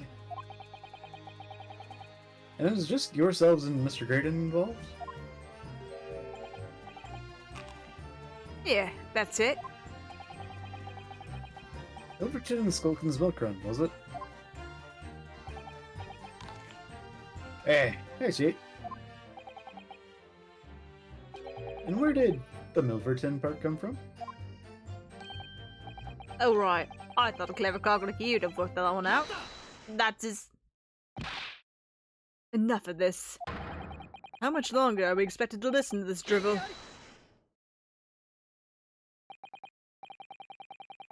Does Graydon speak Japanese? Hmm? Is Graydon Japanese? Well, I guess the other Englishmen have done that too. Yeah. Might have just been a quirk with Miss Brett because we were in Japan. Yeah. And so theoretically, like, even though it's in Japanese and Ryunosuke's saying igiari, I would assume that he's saying objection because we're all supposedly speaking in English here in England. So maybe they just... I've gotten so used to Van Zykes' special ones. Yeah. Oh yes, you don't accept anything these two witnesses are saying.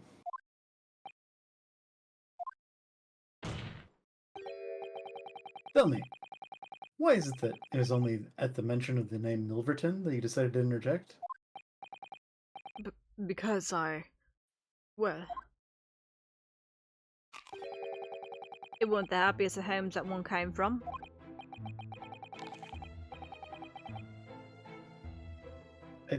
I think I watched part of that pair generate. His old man was struggling for money so much, his wife walked out on him. Oh, sorry, yeah. She took the name Graydon then, see? But will always be Milverton to us. So I was right, but in the wrong direction. So it used to be your surname, did it? Of course not. This is all bunkum. I've been a Graydon since I was born. Do you really think you can rely on the testimony of these two thieves? You're a communications officer attached to the civil service. As such, your personal details will have been thoroughly checked at the time of your appointment. It would be a very simple matter indeed to subpoena those records, Mr. Graydon. Zach's coming around. Van Dyke's coming around, you know. It really was just the grudge he held over McGilded, I bet. He sees that we've owned up to our mistake, and we purposely put Gina out there. We said we would take the punishment. We purposely put Gina out there to seek the truth. And he's like, the truth. I like that. Maybe. Maybe. I, Lord Van Zykes, am getting a little hot under all of my collars. All of my collars. And my jorts. My jorts, oh my god. Well, it would appear that Mr. and Mr. Skulkin's testimony has been reliable. For once. You were born Ashley Milverton, then. Is that correct? Very well. Yes. So Ashley Graydon was once Ashley Milverton. That information could change things, and could turn out to be extremely important. I wonder why. Ashley Graydon's personal profile has been updated in the court record.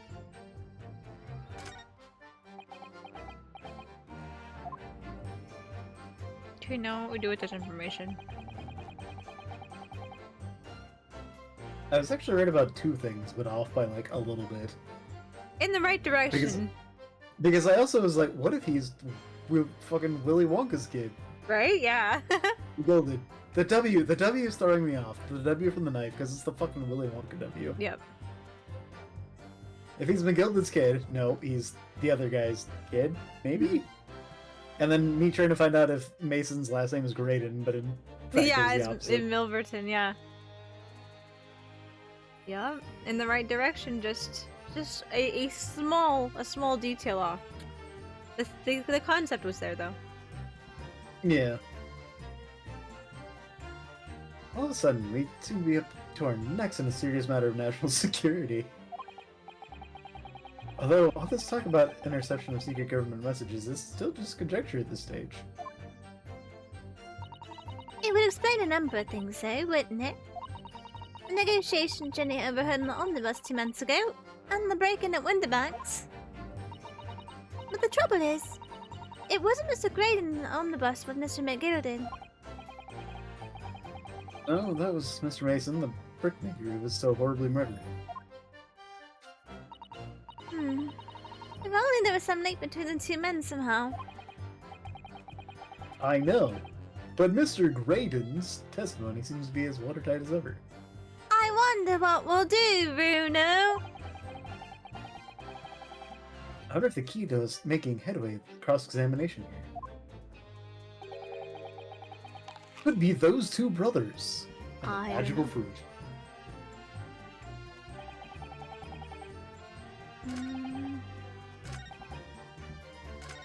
Oh.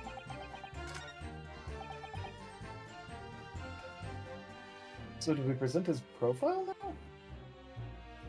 Or do we present the other thing? That you presented before and failed? Because the game said no? Yeah.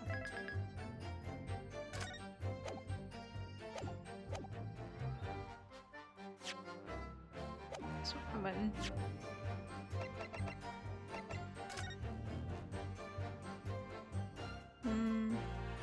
Oh, this is another weird one where you can just present one of two things. Maybe. I have no relation to the man. Oh, I can't even look at the profiles, so let's go for it. It's so weird. Yeah. Mr. Ashley Milverton. Tell me, why do you try to hide your former name from the court? Because I haven't gone by that name for years. It means nothing to me. But it means everything to me. No, I don't think that's the real explanation at all.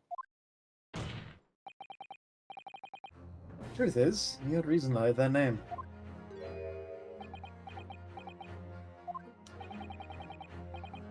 Explain yourself, please, counsel. I heard the notes from the Omnibus case, my lord. And as we all know, the victim, a man who we now understand to have been negotiating with Mr. McGilded. Yes, Mr. Mason, the brickmaker. That's right. Only Mason wasn't his surname at all. It was his given name. His full name was Mason Milverton. Shocking. Milverton. Do you mean to say Saints alive? Mr. Ashley Milverton. Is it not the case that the brickmaker, Mr. Mason Milverton, was your father? Oh, I don't. As I believe I mentioned earlier, your family history will have been thoroughly checked when you join the civil service. And it really would take no time at all for the court to subpoena those records. Good sykes! You could hide it, but what's the fucking point? What's the point? We're ganging up on you now. The truth is, you've been illegally acquiring highly confidential government information. And selling it on to McGilded in collaboration with your father.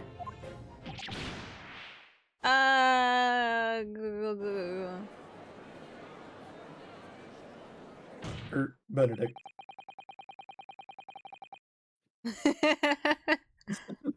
I was like, at first I wasn't sure what you said at first, 'cause I thought a word got cut off when you went Gert. Kind of.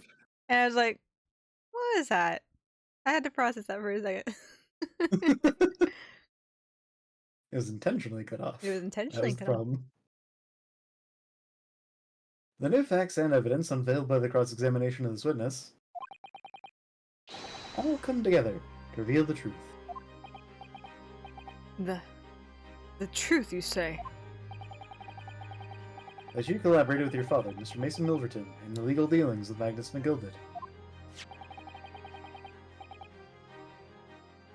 By dint of this music box, you mean, Counsel? Yes, stealing information being sent in secret government communications and selling it on to McGilded. Mr. Graydon concocted this elaborate scheme using 2 music box discs to encode the information.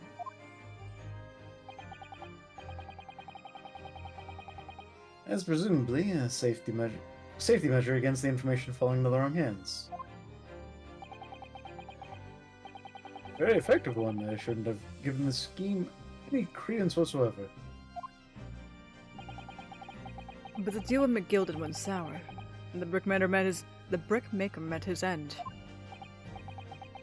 Yes, but before he was arrested, McGilded managed to temporarily dispose of the stolen disc at the pawnbroker. Then, having learned of the situation, you appeared at Windibanks 2 days ago.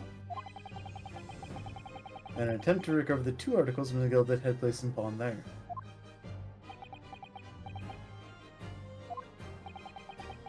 But that attempt failed.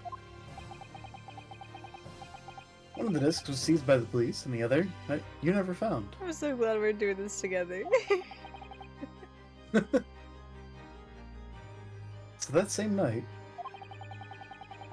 you enlisted the help of the Skulkin brothers and broke into the pawnbrokery. You're talking about the back and forth between you and I, or the back and forth between them? Both. It's nice. Okay. It's nice for the story, and it's also nice to just like go back and forth with you as well. It feels satisfying. Yeah. This time, determined to recover the second disc. Are you suggesting the second disc was inside the music box?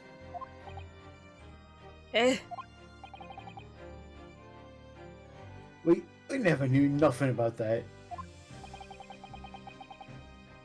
The night that Mr. Windibank was killed,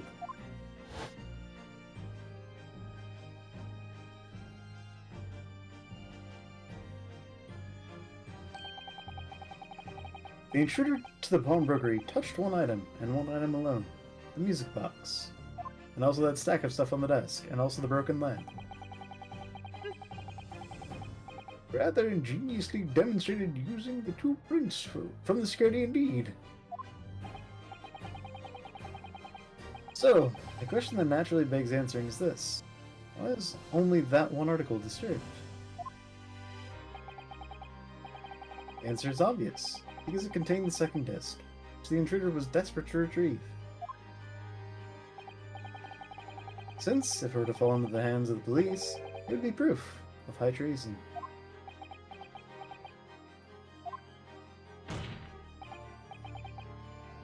Well, Mr. Graydon,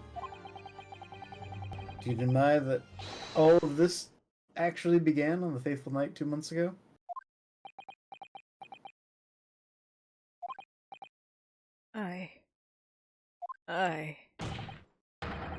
I refuse to accept any of this nonsense.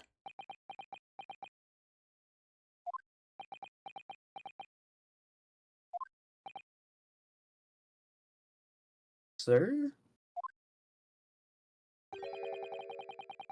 There appears to be blood seeping through the sleeve of your jacket. What? Oh. Ah! 2 nights ago. We know that 3 shots were fired at the scene of the crime in Windibank's pawnbrokery. One took the life of the pawnbroker himself. One struck the pouch around Mr. Sholmes' waist. And the final bullet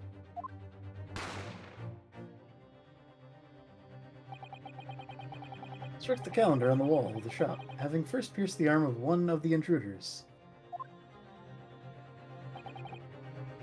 Mr. Graydon, that wound on your arm that you seem to be trying to hide, it's a bullet wound, isn't it?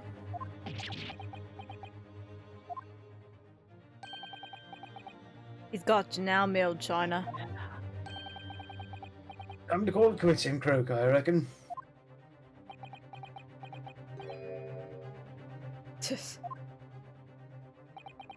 Don't acknowledge my presence there under any circumstances whatsoever. Those were my terms, remember? And I paid you handsomely to comply. Clearly I was a fool to think I could trust some common backsome thieves. Your childhood friends. Your childhood friends. Fine. I admit it. I was there in Windibanks that night. I paid this pair 10 guineas to accompany me. And as you've noticed, I sustained an injury in the course of my adventures.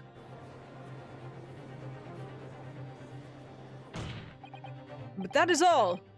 I admit to nothing more.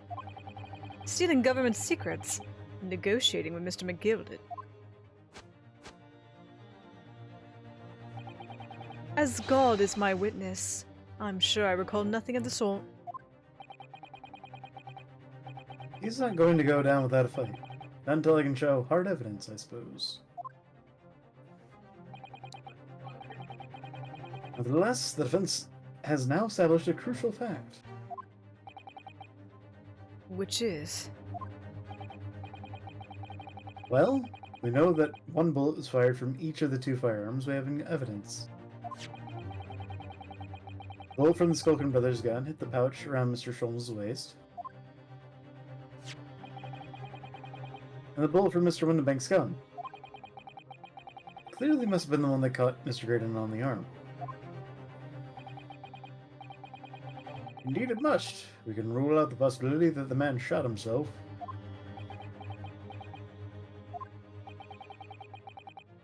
And that leads us to only one conclusion. Mr. Windibank was shot by a 3rd gun, which can only have been fired by the 3rd intruder. Goodness. That's right, Mr. Graydon.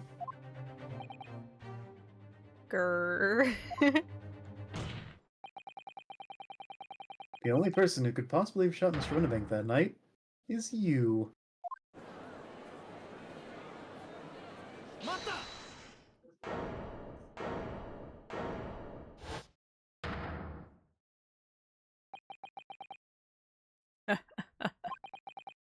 You little upstart. You've made a great mistake when you summoned me here. What was that supposed to mean? Yes, as you rightly say. I was there at the pawnbroker's. I did my best to hide that fact, naturally. I had no intention of ruining the distinguished career I'd built for myself at the communication station. But did the thought never cross your mind? Did you never consider the possibility? What do you mean? What thought? A possibility? The possibility that if I were there at the scene, I may have witnessed the crucial moment. You see. This makes me a key witness in this case, and I have my hands firmly around the neck of your client. What? Are you suggesting... I saw it all. I saw the very moment that pickpocket girl pointed the gun at that poor defenseless pawnbroker and shot him. You what? No, you're really just coming up with some bullshit now, sir. What? No. What? No. Order, order, order! I would like to order some fish and chips. Greg said, well, you can't have none mine. Well, it would seem we are finally entering the last act of this theatrical trial? Question mark? Mr. Graydon. Yes. Put your arms down. I trust you're fully aware of the implications here. If it is shown that your claim is false, you will have incriminated yourself as the killer. And I will murder you on the spot. Just like I did to McGilded. I mean, what? Oh, I fully understand. Then I must ask you to give your formal testimony once more. Explain to the court precisely what you saw at the moment the defendant allegedly shot the victim. Nothing would give me a greater pleasure. Whatever gets you off, I guess. I know I was about to say, I get off on crime. He probably does. It probably does. The moment of the shooting. While these ruffians were jostling with the broker, I was still near the entrance to the shop. When Windermere threw Nash over the counter, I felt a sharp pain in my arm. I pursued the man, but he shut himself in the storeroom. I could see him through the peephole in the door, though. I see where you've already made a mistake.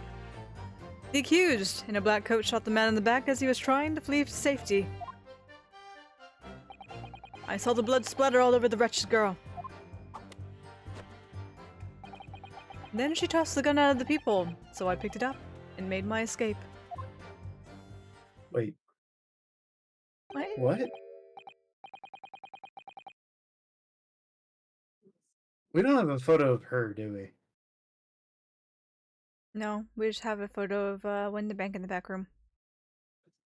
Because I could have sworn that we found her with the gun in her hand. Yeah, hold on. I'm pretty sure that Winderbank's gun says that was found in her possession. Gina was holding when she was found unconscious. There are signs of a single discharge. Oof, got him. Got him. See, I knew what it was, and then he said something weird, and I'm like, what the fuck? What is this, amateur hour? Yeah, exactly. I'm like, as soon as he started making these claims, I'm like, he's reaching. He's at the end of the line here. Good gracious, this is quite extraordinary testimony. As judge, I get to hear so many fucking fanfics about what happens in real life. You claim, sir, under oath, to have clearly seen the defendant pulling the trigger. Oh my god. Order, order, order! In IRL, fix it, fix. fix it fix. Yeah. So let's say for instance, right, an anime ends and a fan is really unsatisfied with the way that it ends, they will go write a fan fiction and they will change the ending to where they feel is satisfying, and those are called fix it fix.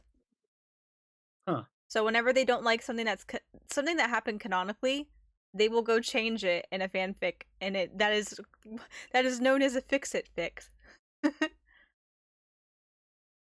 I was talking to Ari about it yesterday because she's been watching Ruby, RWBY, Mm-hmm.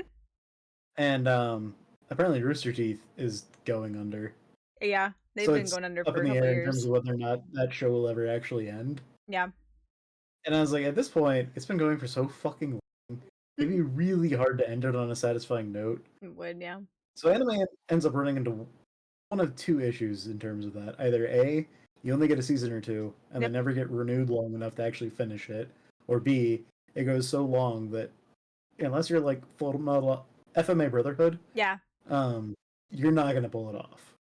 You know, I'm So hoping. I imagine there's a lot of room for people like, no, this ended wrong. I'm gonna redo it. Oh yeah, absolutely. Like, there's a reason why it's like a what's the word?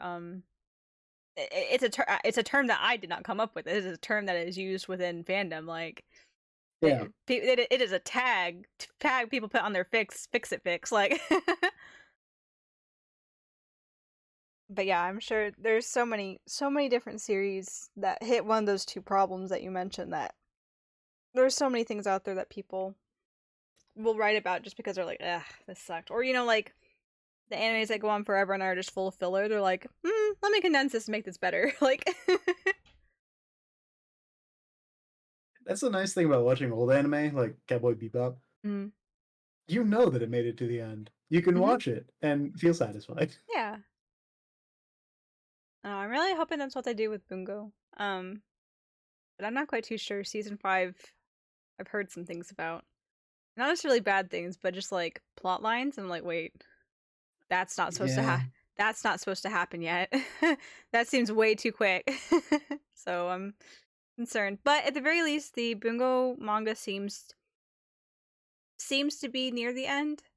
Like, I really hope that Asagiri doesn't push it out too much further. I would rather him invest in one of his side spin-offs than continue to push the main storyline for Bungo, because it really does feel like the story's been told and it's come to a close, at least from the point of view of the ADA or specifically Achi. But I don't know. We'll see.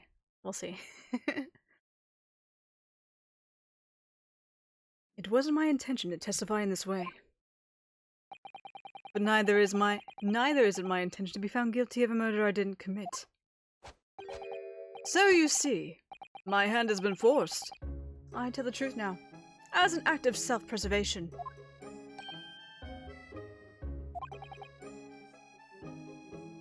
Ruth?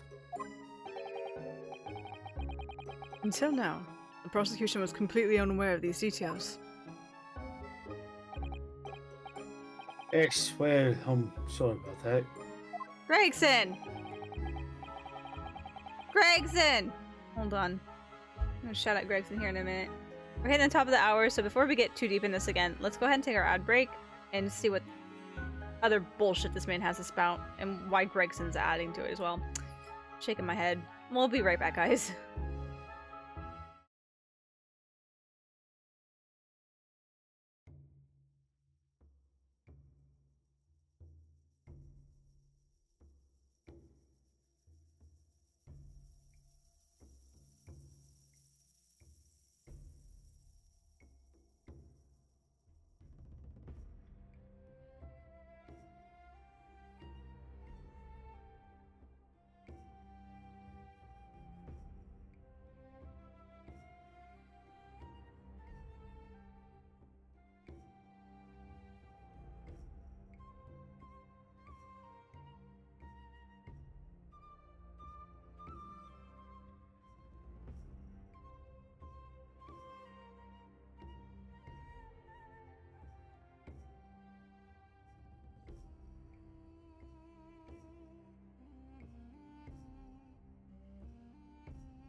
Alrighty.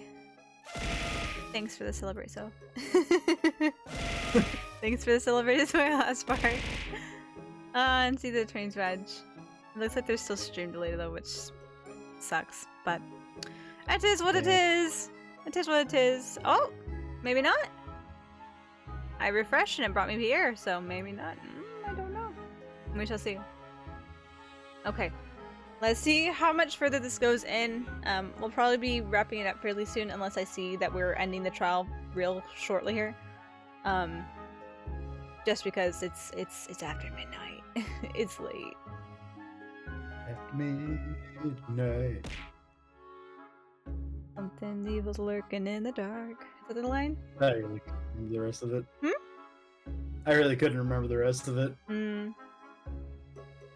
Yeah, I think it's after midnight. Something evil's lurking in the dark. You hear the doors slam. I can't remember the rest.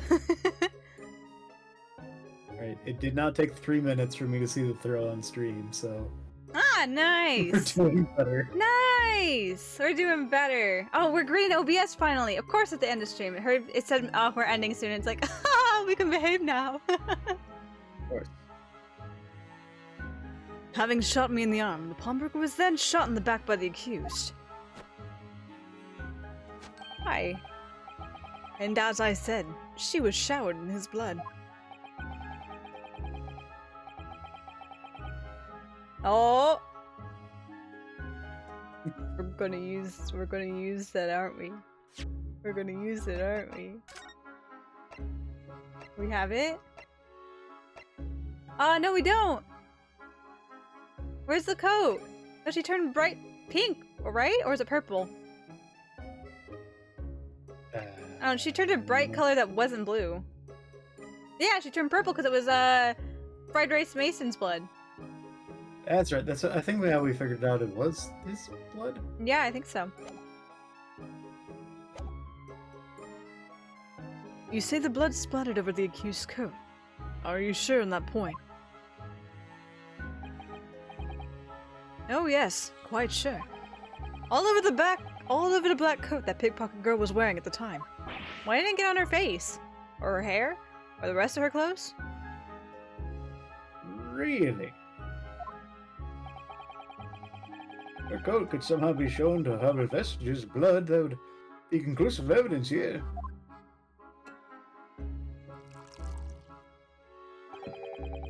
Such an investigation is entirely possible, my lord. What?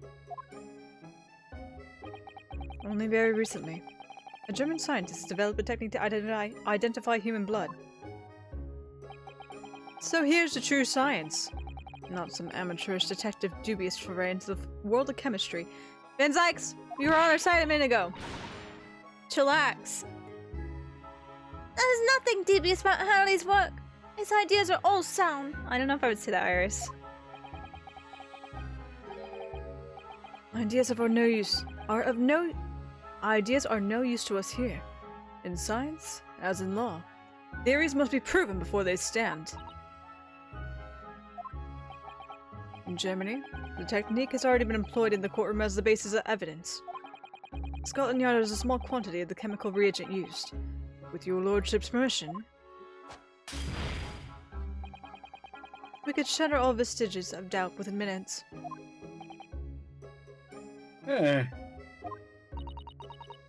This doesn't look good, Runo. Why not? Well, we know, don't we? That there's blood all over the front of Ginny's coat. If they test it with the chemicals... Oh, hell. You're right. I was forgetting what happened yesterday.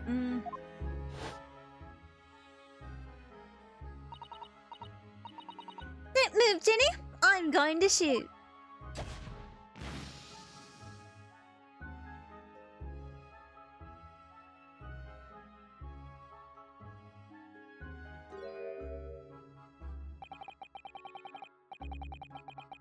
That's not Mr. Hornbeck's blood. The same as from 2 months ago. That's Mr. Mason's blood from when he was stabbed by McGilded. Who was wearing the coat at the time?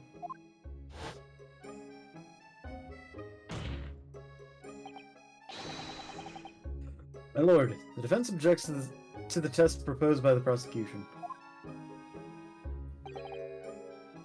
Overruled.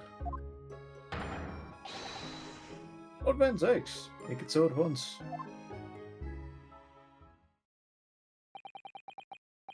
With pleasure, my lord. And while we await the results, the defense may proceed with the cross-examination. Mm. Once they find that blood on the overcoat, Gina will be... Counsel. Yes, my lord. The cross-examination. Of course, my lord. This cross-examination doesn't go well. If I don't manage to uncover some decisive evidence, or a really compelling clue now, I have a very bad feeling about the outcome of this trial.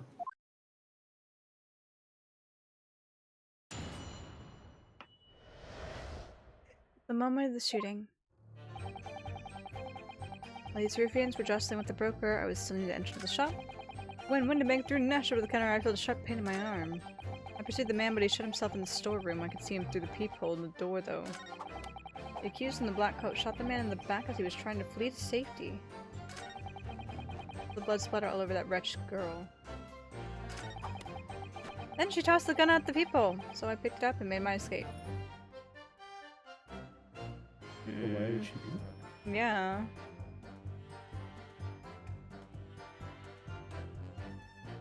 Oop! I killed him for you! Here's your gun! Have a good day! Yeah.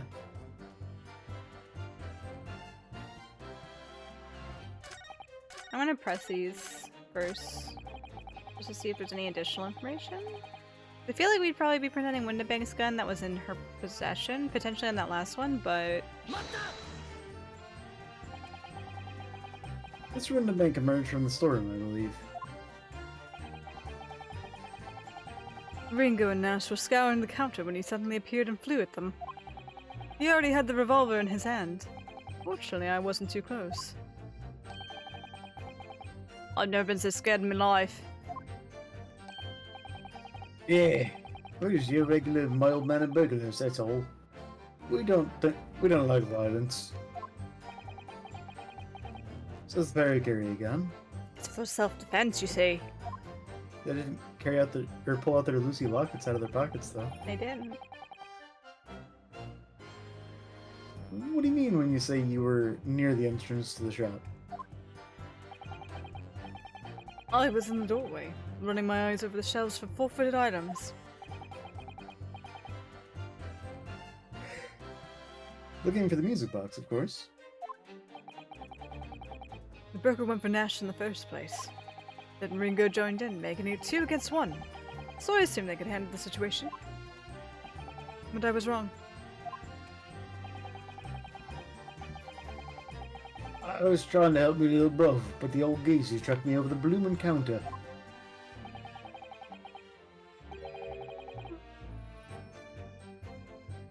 So I pulled me gun on the old fella, and that soon made him scupper. Are you setting upon the poor defenseless pawnbroker together? Shame on you. Sorry, Gov.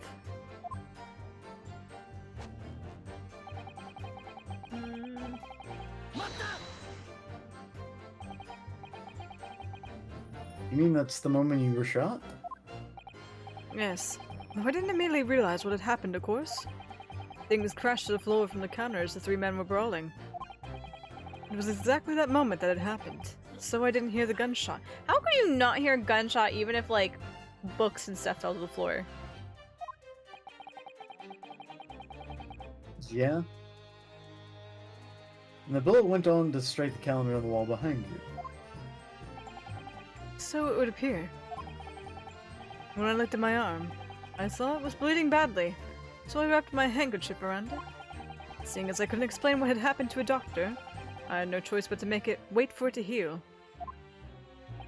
I didn't imagine it would still be bleeding 2 days later. A gunshot wound. Surprise, when it's not stitched up and cared for, it's still bleeding 2 days later. Surprising. Did Mr. Winterbank intend to shoot you, do you think? Well now, I didn't imagine he even noticed I was there, to be honest. Perhaps the gun went off accidentally. Anyway, it didn't quite strike home. When I pulled my gun on him, he tried to shove me out the way. And then he scuppered through that door her back. At which point, what did you do?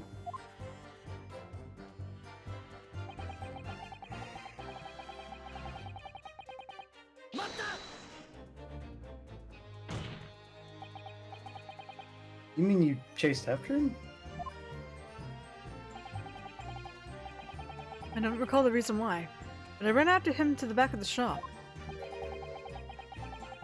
And what about this people on the door you mentioned? Well, unsurprisingly, the stone door was a solid job, made of stout wood. There's a small opening in it, about head height. That lets you see what's in there from the outside. Actually, I should know about that, shouldn't I? Hello, people. Also, I don't know who Akira Toriyama is, but I am sorry he died at 68. He was so close. The name sounds familiar, but I don't know why. I looked through it myself that night. Eyes. We finally got it. The closer zoom in on a Finally, one step closer. Now it's just a vulnerable guy. Oh, super zoom in. Oh man. I think he, oddly enough, had a lot to do with the art direction for Dragon Quest also. Just a dragon guy. Yep.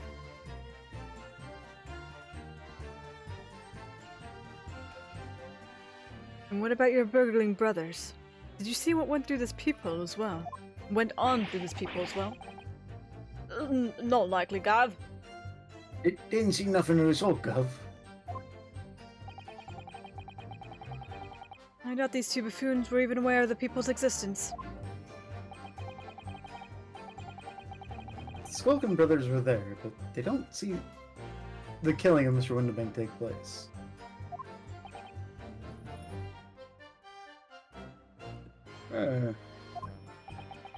Inside the storeroom, I could see the broker and that young girl standing there. The defendant? Yes, but neither of them noticed I was looking. The girl raised her gun and pointed straight at the man. And then? What did you see next? She shot him in cold blood.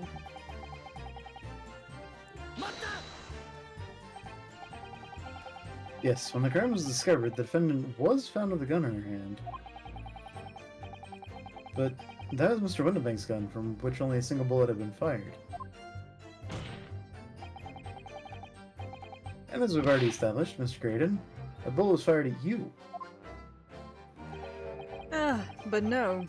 It wasn't the broker's gun that the pickpocket girl had when I saw her. Yes, the bullet from Winterbank's gun grazed my arm, and yes, the Skulkin's gun grounded the detective. But this was another gun entirely. A third gun. The broker's gun was not the murder weapon, so clearly there had to be a third firearm involved. In other words, the accused must have had her own gun with her at the time.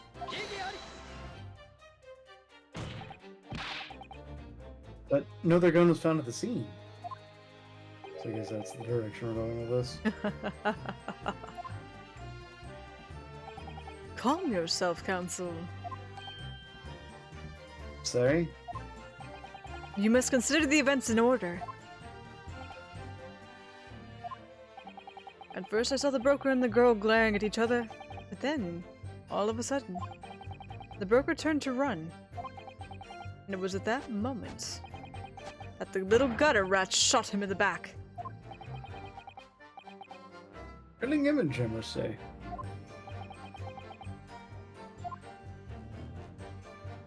Also, where would he have been running?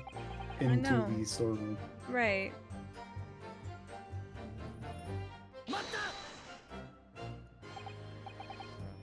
all over her. Yes. Through the people I saw it clearly. Of course, the stains are invisible now, what with the coat being such a dark color. But I assure you, that garment is sullied with the victim's blood. Well, it is sullied with blood, that's for sure. It's not Mr. Winterbank's blood, is it?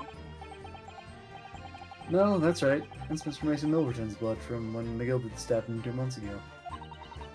So annoying! If only they'd accept Harley's chemical analysis, we could prove that. But they won't, so unfortunately we can't use it as evidence to support our case. Bother.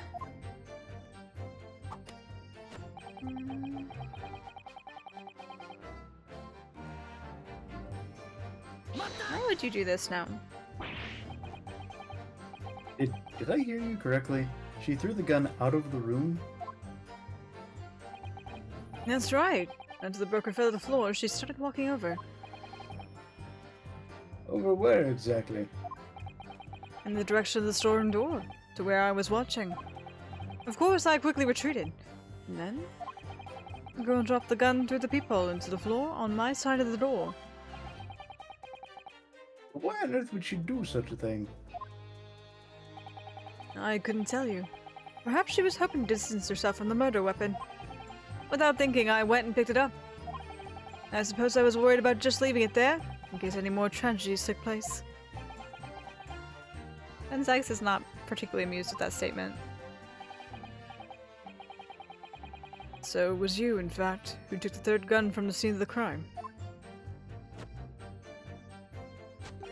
Yes, it was yours, truly. I left the clear up to my lackeys and left. Clear up? We'd made a bit of a mess around the counter, so Mr. Whistle and Flute here told us to tidy up. I think she's all bloomin' mum sometimes. Well, I was paying you enough, by God.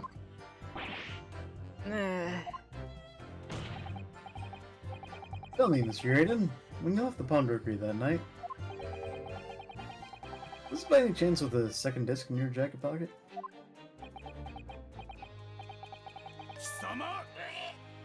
Whoa! You're like a bull at a gate, aren't you? But I admit to nothing of the sort. Oh!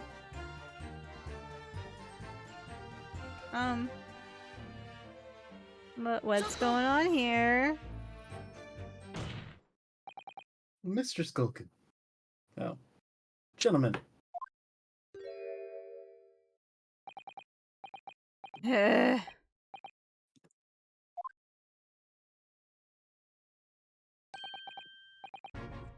Something wrong, Sunshine? Hey, what are you telling me, Gregson? That should be my line. You do realize you're just violently shaking, Mr. Skulkin? Blimey. This dude's a bit of a hooligan, ain't he? What was going on just now? You saw him. He grabbed me whistle. Why, the blazes, he said. Didn't you mention the third gun when we got you down the station? And why didn't you? Because we don't know nothing about it. Or the flaming peephole in the door. I know, I don't think the case is ending any soon either. I'm finding a stopping point here. So about that. I can be prone to losing my rag sometimes. Not hurt, are you? God blimey. See the way he's looking at me. I'm telling ya, the steed gives me the willies. The D gives him the willies. Yup. Indeed. That was strange. Yup. The inspector doesn't normally get quite as worked up as that. He wouldn't normally grab someone. No, that wasn't like Gregory at all. He's normally all sweetness and light, no matter what I say to him. Yes, well, I think you might be a special case, Iris. Well, anyway, That was definitely on the character.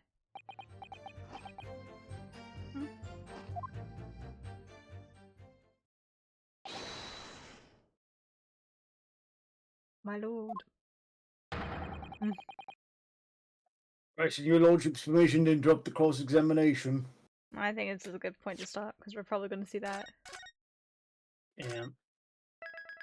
That's chemical analysis. Up. But yes, we are getting 1920s luminol. 1920s luminol. We had it here first. We were taking care of it, and we can identify the blood. We're not going to even use this as a concept. Dismissed.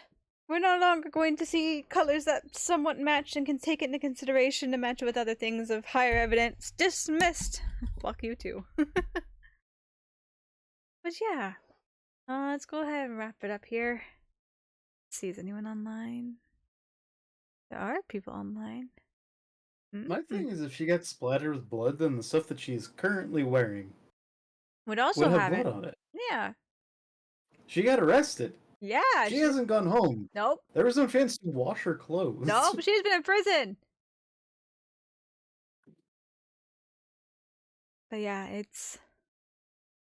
I don't know. I don't know, man. It is what it is sometimes. Okay.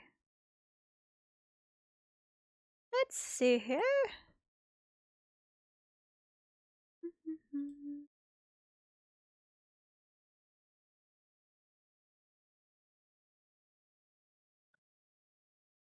Can my computer please behave?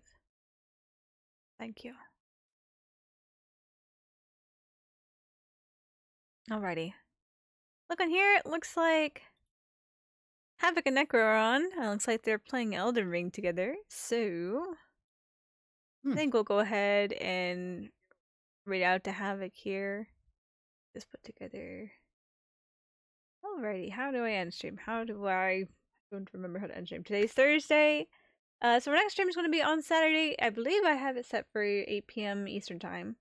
I will be doing some Genshin stuff and going through some quests and knocking some stories out and things like that, since the quest log is still lingering. But yeah, the schedule can find me and it can find you, and you can find me here at 8 p.m. Eastern time on Saturday. Thank you, Aspar. And our stuff too. Yes, thank you, both of you. Always on it. But yes, the Twitter is linked in the chat there. Thanks to Soph adding that there. You can find the schedule as the pinned tweet there. And oh my gosh, I can't fucking think. I can't fucking think. The schedule will be the pinned tweet on Twitter there. It'll say what we're doing for the rest of the week.